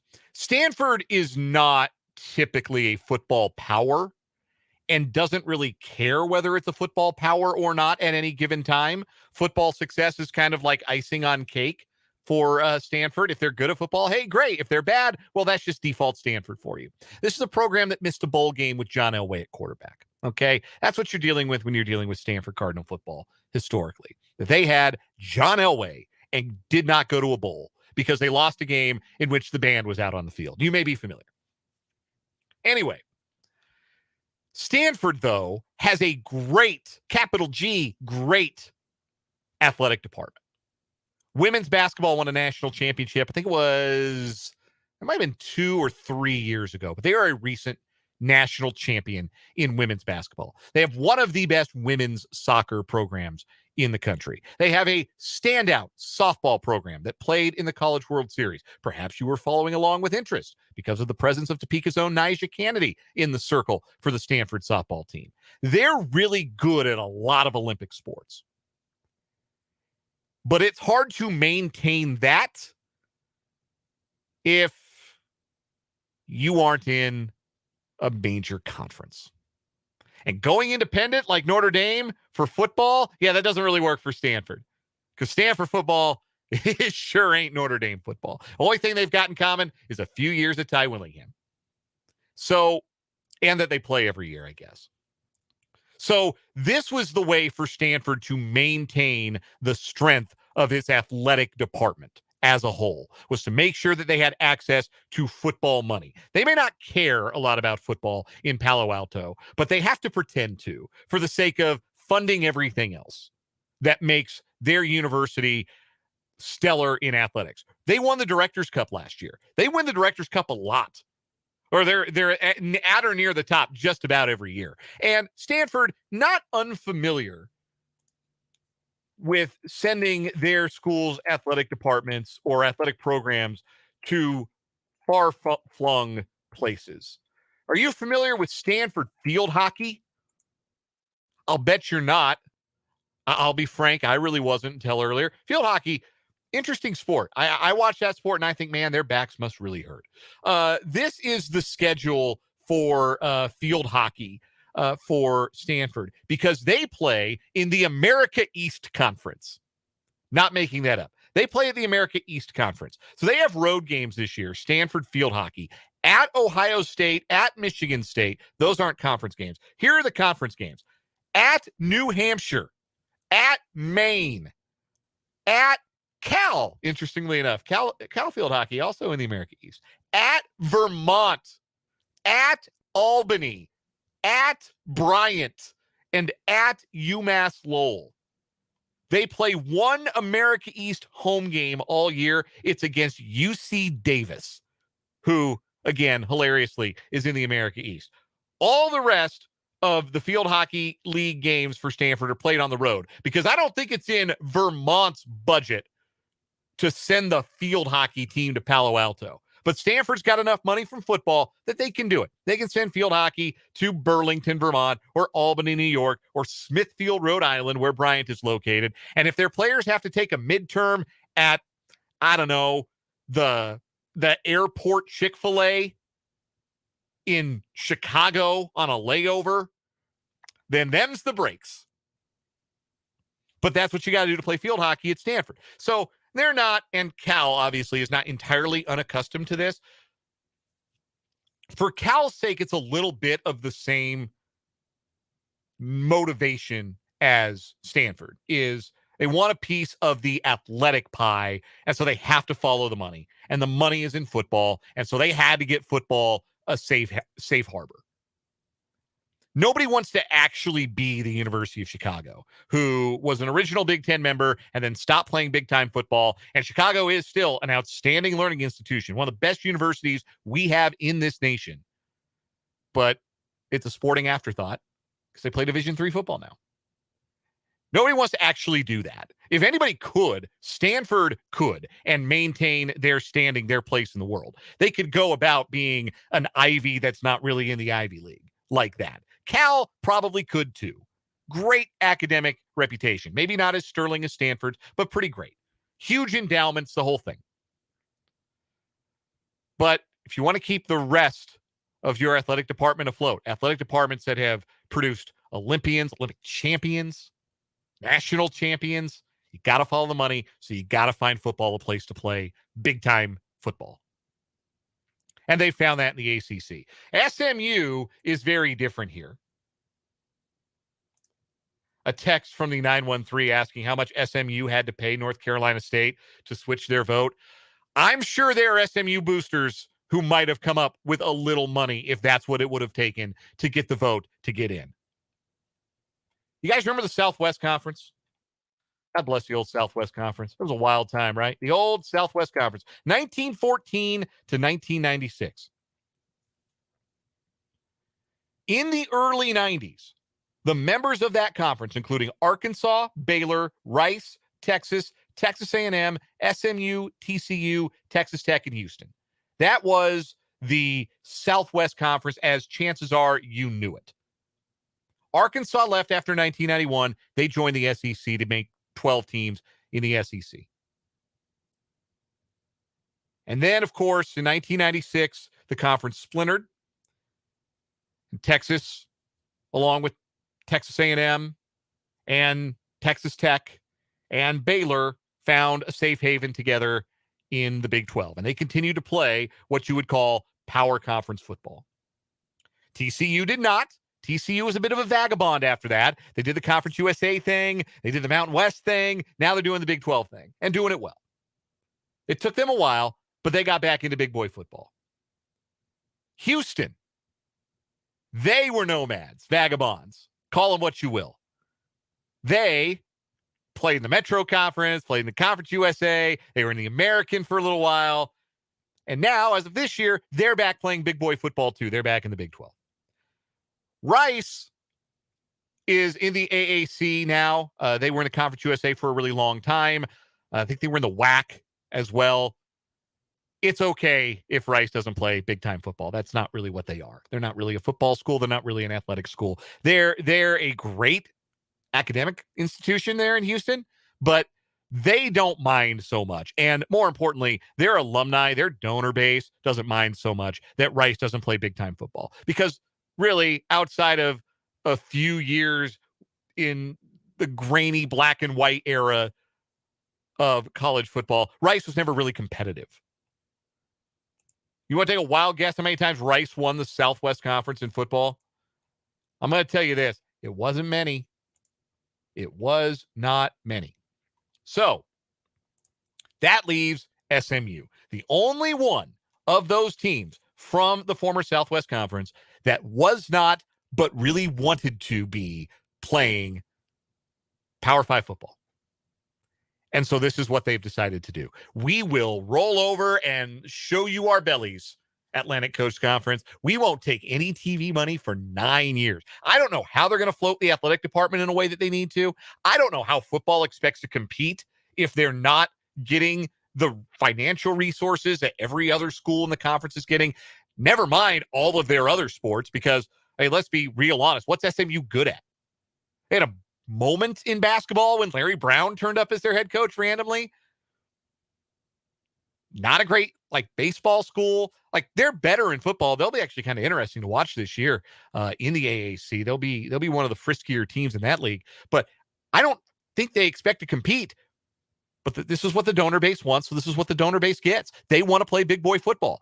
And as we have learned, if we know anything about SMU football from its history, it's that the donors, the alumni of SMU have some deep pockets and will use them if the end result is winning football. Just ask Eric Dickerson and Craig James. So that's where SMU is at today. That's why they are willing to forfeit all this money just to join the big boys club, just to get in, just to get a foot in the door, a door that was slammed on them, that never opened for them, even after it opened for everybody else that wanted it to open for them. I don't count Rice, but even Houston got back in the big boy football. And you knew that had to drive SMU nuts. So now they're back in. They're in the ACC. This is my favorite bit of rumor mongering about what might happen in the ACC, by the way. This is a fairly amazing tidbit. Ross Dellinger had this. Under one component that still needs formalization regarding the ACC's travel proposal, Eastern members and the two new Western members would meet in Dallas to conduct competition in Olympic sports. Sources telling Yahoo Sports. Apologies if I referred to Ross Dellinger's previous affiliation. He's with Yahoo now. SMU's location provides a hub to reduce travel costs. So that's why the ACC took Dallas. They needed a place to have connecting flights out of. Just imagine it. League meetings taking place at the DFW Airport Whataburger. And then all these Olympic sports. Not getting to hold home meets. If you're Stanford, if you're Cal, you don't get to compete at home. You have to go to Dallas every time you want to compete against a conference opponent. It's preposterous, isn't it? It's ridiculous. It's absurd. Nobody could possibly want this. I am convinced, Cal and Stanford, this is not the best case scenario. This is not what they want. But it's what they have to have. Because money drives all of this, and football drives all the money. So that's where we're at. Cal, Stanford, SMU. SMU's delighted. This is the best day at SMU since they got off the death penalty and football came back. This is the best day since then at SMU. They're thrilled. They're delighted. And at least they're not as far flung as two schools in the Bay Area, California, having to go to Boston College. Though it is worth noting that Stanford football tonight plays Hawaii. And a flight from San Francisco to Honolulu is only 10 minutes longer than a flight from San Francisco to Boston to play Boston College. I just thought that was funny. Anyway, that's the big sports headline of the day. The ACC adds 3 more teams. Conference realignment isn't fun anymore. If it ever was fun in the first place. Meanwhile, Brett Yormark held a press conference today. They're all in Fort Worth. The Big 12 brass, the big game, first real big TV event of the college football season is tomorrow, big noon Saturday in Boulder. So they're not in Fort Worth. They're in Boulder. My mistake. There was a big TCU banner, and I got crossed up. But they're in Boulder having some league press conferences. TCU plays Colorado tomorrow. And they asked Brett Yormark where you stand in college football, and he said, look, we're the number 3 conference, and we're moving up. We're holding firm, and we're moving up. We're not getting worse. Because that's the other thing of it for the ACC, too. Did they get better as a football conference today? No. You could argue they got worse. They get better as a basketball conference today? No. Maybe a women's basketball conference, but they didn't get better as a men's basketball conference. And those are the revenue sports. Did you appreciably improve revenue sports today if you're the ACC? I don't think you can argue you did. But as we've established, that doesn't matter. None of it matters. Nothing matters. There are schools on the Pacific Coast in the Atlantic Coast Conference eat at Arby's. So that's that story. Some more stories today on our 5A Sports Talk headlines. We mentioned these earlier, some roster moves for the Kansas City Royals ahead of their series opener against the Boston Red Sox tonight.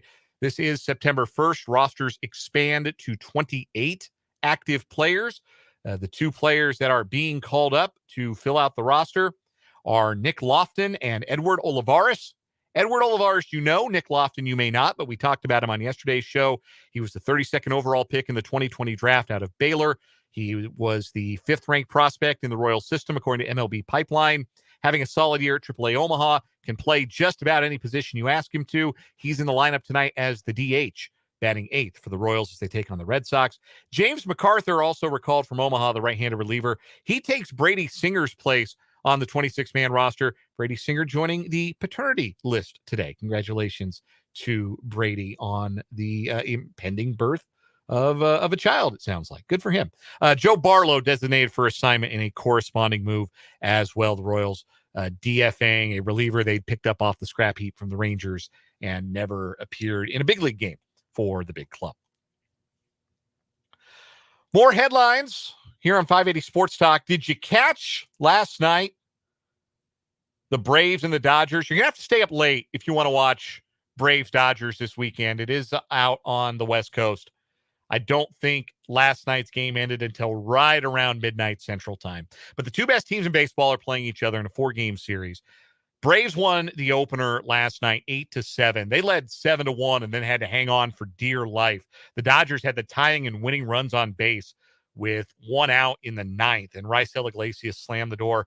He got Max Muncy to fly out and then struck out Kike Hernandez.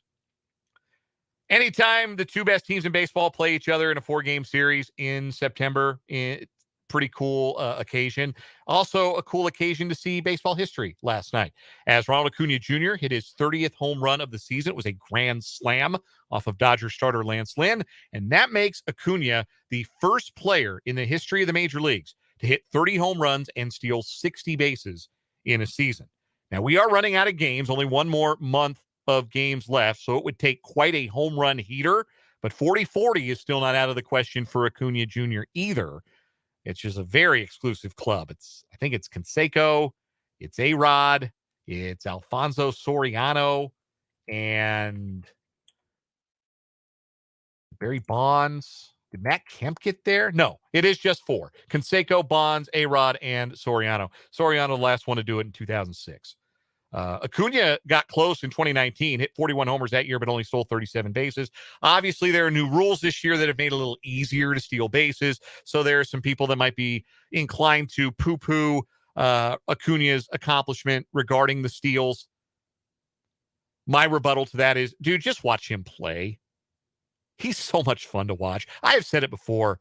He is my favorite player to watch in all of baseball. And as I watch a lot of baseball, so consider that high praise coming from me. I love that dude. I love watching him play. I love watching him hit tanks. I love watching him run the bases. I love watching him play the outfield. I love the enthusiasm he very clearly has for the game. That guy's awesome. Big Ronald Acuna Jr. fan. So I thought it was pretty cool last night. First member of the 30-60 club. Mookie Betts hit 2 home runs for the Dodgers last night, too. He's having an awesome season. Speaking of great players that are fun to watch, he's up to 37 home runs now.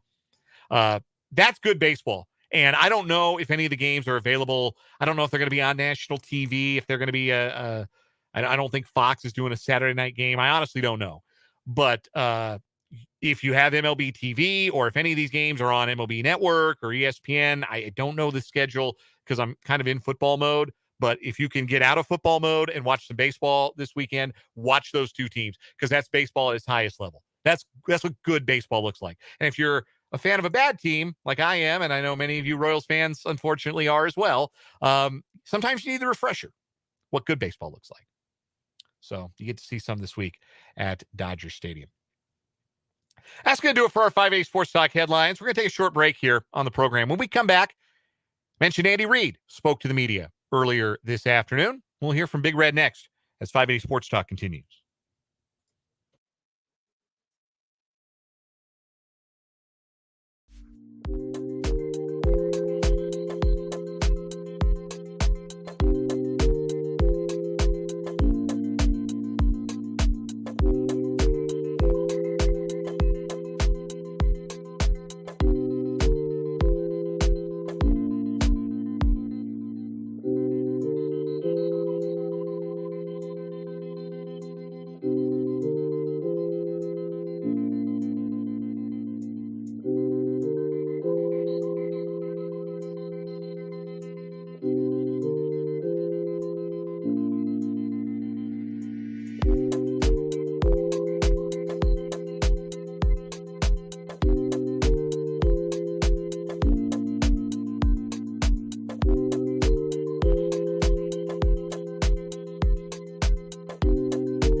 .534 on 580 Sports Talk. We'll hand it off to the Royals Radio Network in 56 minutes. Royals Red Sox game 1 of 3 at the K tonight. 6:30 pregame, 7:10 first pitch here on 580 WIBW FM 104.9. No Chiefs this weekend, but that's the last week you're going to say no NFL until February. How does that feel? We are so close to the start of the NFL season, 6 days away from the Chiefs opener Thursday night at Arrowhead against the Detroit Lions. Head coach Andy Reid spoke to the media earlier today. Let's hear from Big Red, shall we? Have any injuries for you? I'd tell you that everybody practiced yesterday. But other than that, it looks good so far. With that, time's yours. Hey, Andy, how you doing today? Doing good, Adam.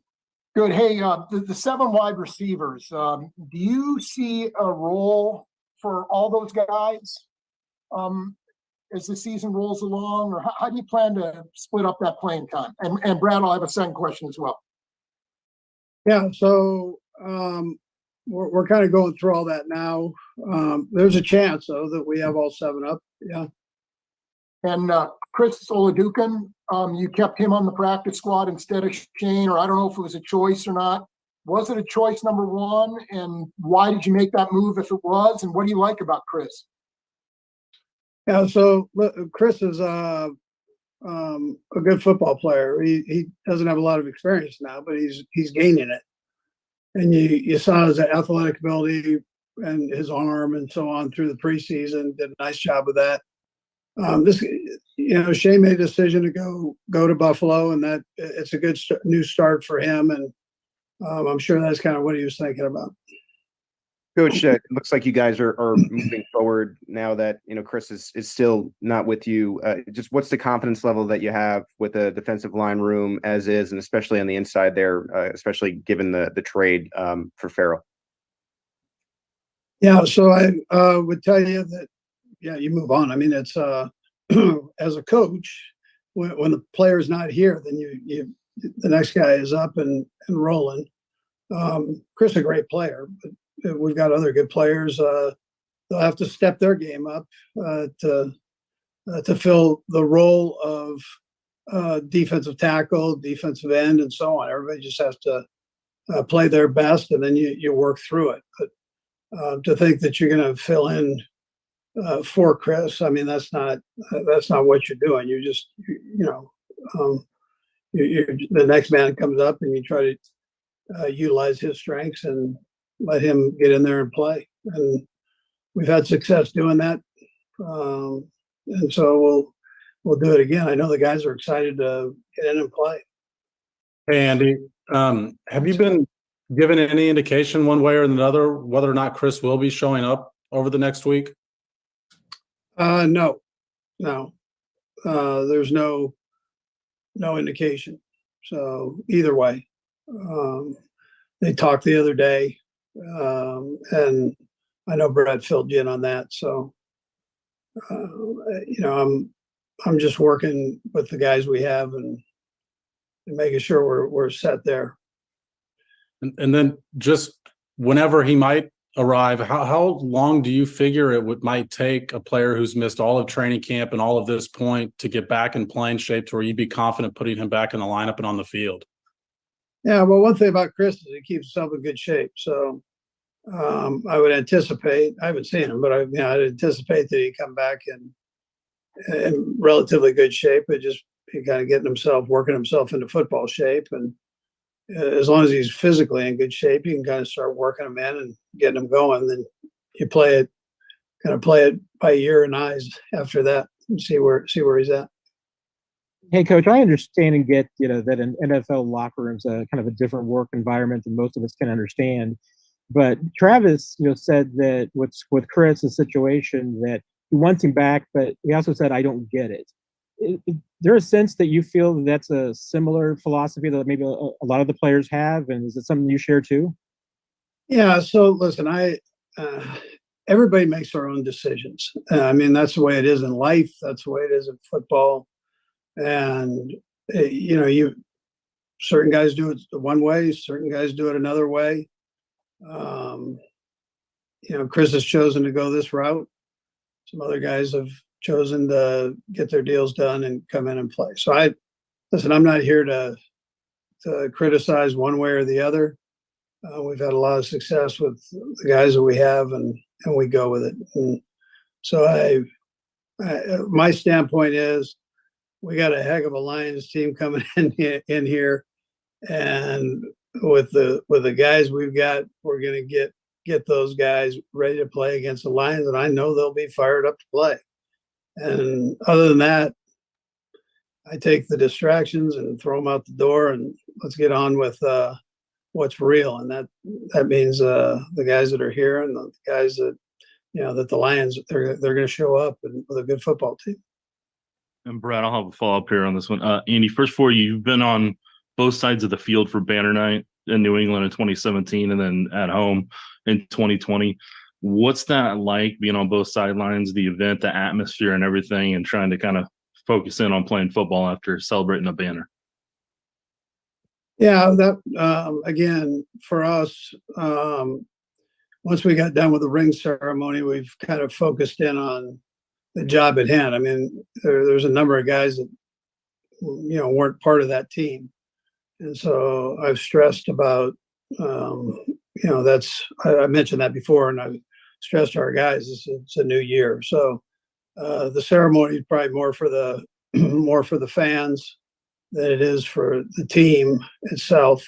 And we'll be out there and do our thing, but like I said, we've got our hands full with a good football team and the game following up this ceremony. So we got to keep our focus on that, and that's where our energy is going. And then speaking of the Lions, kind of what I know it's a new team, new year, but what's kind of stood out about you, either scheme wise or the team collectively in general so far? Yeah, well, we look forward to this challenge. I mean, this is a big challenge for us. They finished absolutely on fire.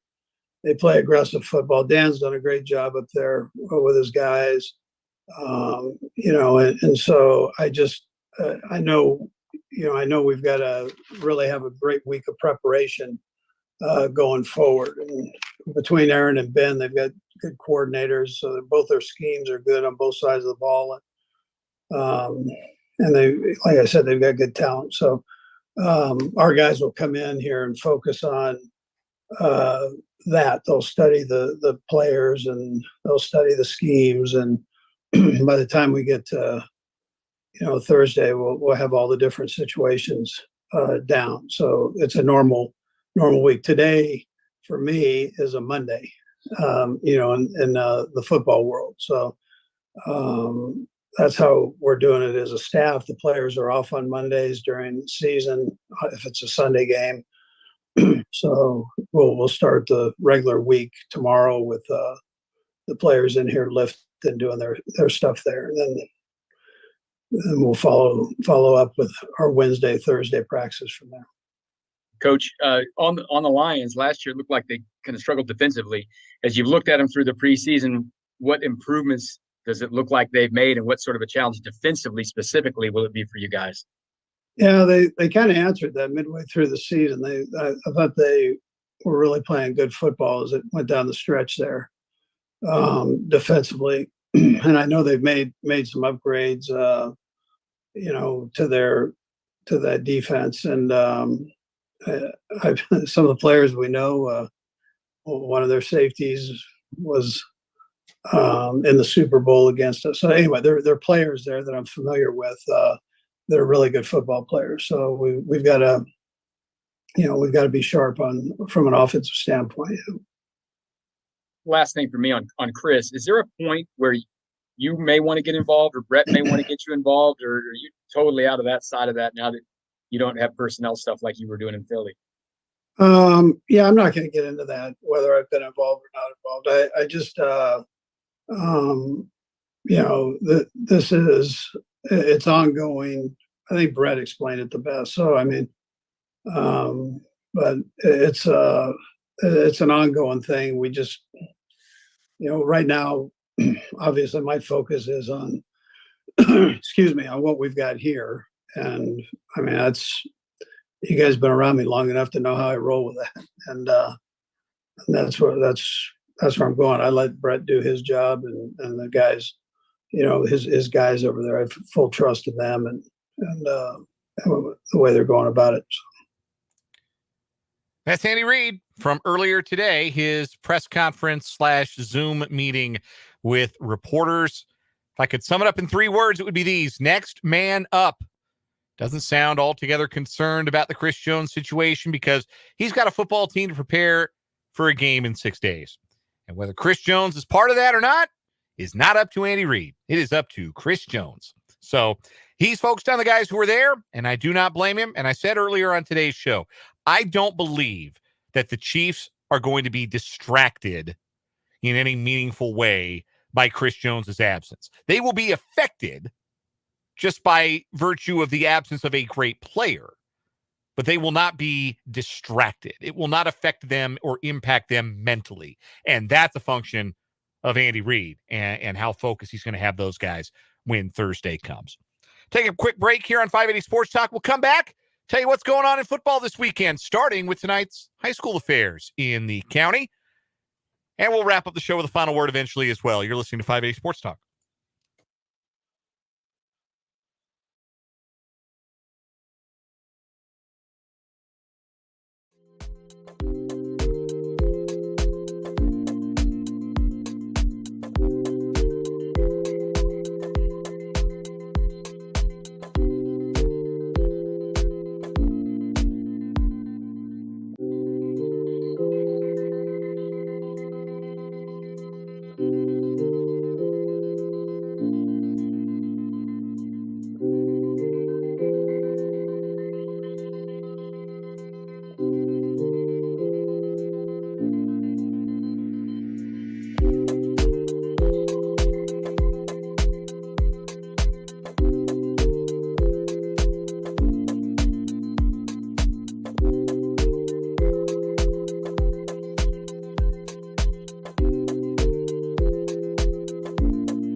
Just a little bit 580 Sports Talk left on this Friday. Dan Lucero with you solo the rest of the way.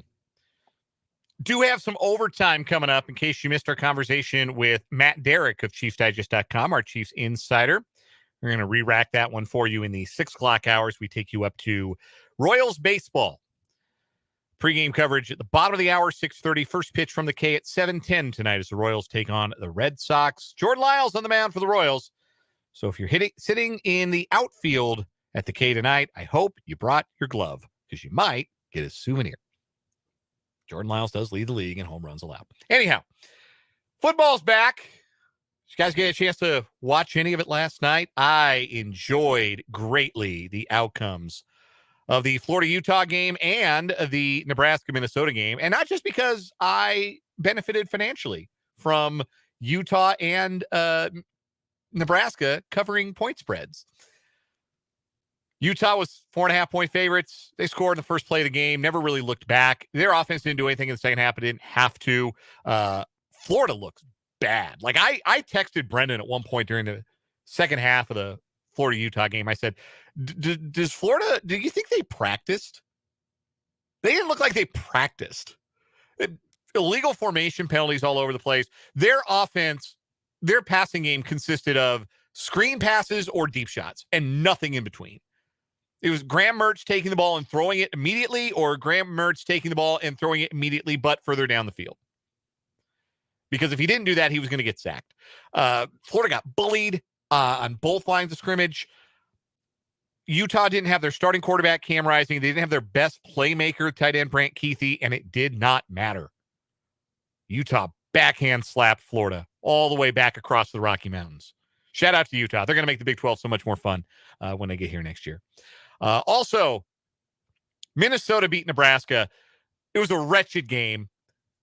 Nebraska had a 10-3 lead. 10-3 lead with 5 minutes left and the ball, and they were driving across midfield, and Minnesota hadn't moved the ball all night, and Nebraska's running game looked tremendous. And they had a 94% chance of winning, according to ESPN's win probability, and they lost the game. Because you can hire as many interior decorators as you want, but if the rot is beneath the floorboards, you got to rip out the floorboards. And for Nebraska football, the rot is beneath the floorboards. That thing's got termites, man. It's got the biggest termites you've ever seen. It's just rotten. That's who Nebraska football is now. 2-14 in their last 16 one-score games. That is who you are now if you're Nebraska. That's just the identity of the program. And look, I think it will change long-term. I do. I thought Matt Rule was a disaster in the NFL, and I thought that was kind of predictable in retrospect, but I still think he's a good college coach. And all of his college reclamation projects were bad in year one before taking off like a rocket ship in years 2, 3, and beyond. But this is year one, and it might get bad or stay bad, I guess. It was already bad at Nebraska, and that was a loss that is... I mean, it would have been hard for Nebraska to lose that game on purpose. And they lost it. They're going to have to make a change at quarterback. I can tell you that. Jeff Sims, definitively, capital N, capital I, not it. So that was last night. That was all the football I watched last night. There's some games tonight. Obviously, KU at home. That is a 7:00 kick. You can catch it on ESPN Plus. They take on Missouri State. Also tonight, Louisville, Georgia Tech at Mercedes-Benz Stadium in Atlanta. Stanford, Hawaii is a 9 p.m. kick that ought to be a lot of fun. 10 p.m. kick, I think. And that should be a lot of fun, actually, on the Big Island. Hawaii played Vandy tough. Maybe they'll play Stanford tough. Maybe they'll beat Stanford. They're only 3-point dogs, the Rainbow Warriors. So that could be a fun game tonight. Also tonight, and it could run late because of some weather concerns in the area, might be some delays. They call it the Confusion Bowl. Miami, Ohio versus Miami, Florida. There won't be any confusion about which team is better. Miami, Florida should win handily, but I just love that little detail that they call that game the Confusion Bowl. They really do. It's on Wikipedia and everything. Lots of high school football tonight as well in the city. The 6A schools in the city open up tonight. One at home, one on the road. Washburn Rural home against Wichita East. That is going to be a barn burner. Lots of points in that one. Two of the best quarterbacks in the state, Brant DeWeese of Washburn Rural, Deontay Mitchell of Wichita East. That'll be a fun one. Topeka High's on the road tonight at Mays. Among the 5A schools in the city, you've got Shawnee Heights at home against Piper in UKC action. Highland Park opens up Meadowlark Conference play at Wyandotte. In 3A, or among the 3A schools, you've got Hayden on the road at Olpe tonight. Care Paravel Latin opens up at Axtell, the defending 8-man Division II champions. A tough draw right out of the gate for the Care Paravel Lions. Also in the county tonight, Rossville and Silver Lake both at home. Rossville hosts defending 1A champion St. Mary's. Silver Lake plays host to the team that stunned them in the first round of the playoffs last year, Riley County. So those should be two really good games in the county as well. And our Lewis Toyota High School football game of the week tonight over on our sister station, Country 106.9. Seaman hosting Topeka West. Coverage begins at 6:45, kickoff at 7. Brendan Dworzynski, Greg Akagi, and me, Dan Lucero, part of that broadcast. We invite you to join us for that. We will wrap it all up with the Kansas High School Football Scoreboard Show. That's coming your way at 10 p.m. tonight or immediately following Royals baseball here on 580 WIBW from the Kansas Information Network. Welcome to high school football season. Welcome to the Friday Night Lights. I said it before, I'll say it again. Today always puts a hop in my step. Always makes me happy. The first day of the high school football season. One final break on the show today. We'll come back with a final word after this.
Wrapping up, walking off, not wrapping off. I don't even know what that means. It sounds dirty. Let's skip it. Let's pretend that never happened. It's the final word here on 580 Sports Talk. It's just me, Dan Lucero, with a final word for you today. And a couple of them. First and foremost, so excited for KU and K-State to open this weekend. It has been a long, long time since there have been this much in the way of expectations for both Kansas and Kansas State entering a football season, and that should make it a whole lot of fun to follow for all football fans in the Sunflower State this year. KU opening up tonight against Missouri State, K-State tomorrow night, a 6 o'clock kickoff against Southeastern Missouri State. You'll be able to hear that one right here, 580 WIBW and FM 104.9, of course, as we are the home of the Wildcats. So excited for that. Excited for high school football to open tonight. Excited for Labor Day weekend. Enjoy the fruits of your labor and a day off on Monday. If you have travel plans, travel safely. If you have sitting on the deck and grilling and laying in the pool and drinking beer plans, enjoy the last real good weekend to do that of the year. But whatever you do on this Labor Day weekend, I sincerely hope you enjoy it. We're taking Monday off as well. We'll be back on Tuesday with a full edition of 580 Sports Talk. Got some overtime coming up next. But for now, for Brendan, I'm Dan. This is 580 Sports Talk.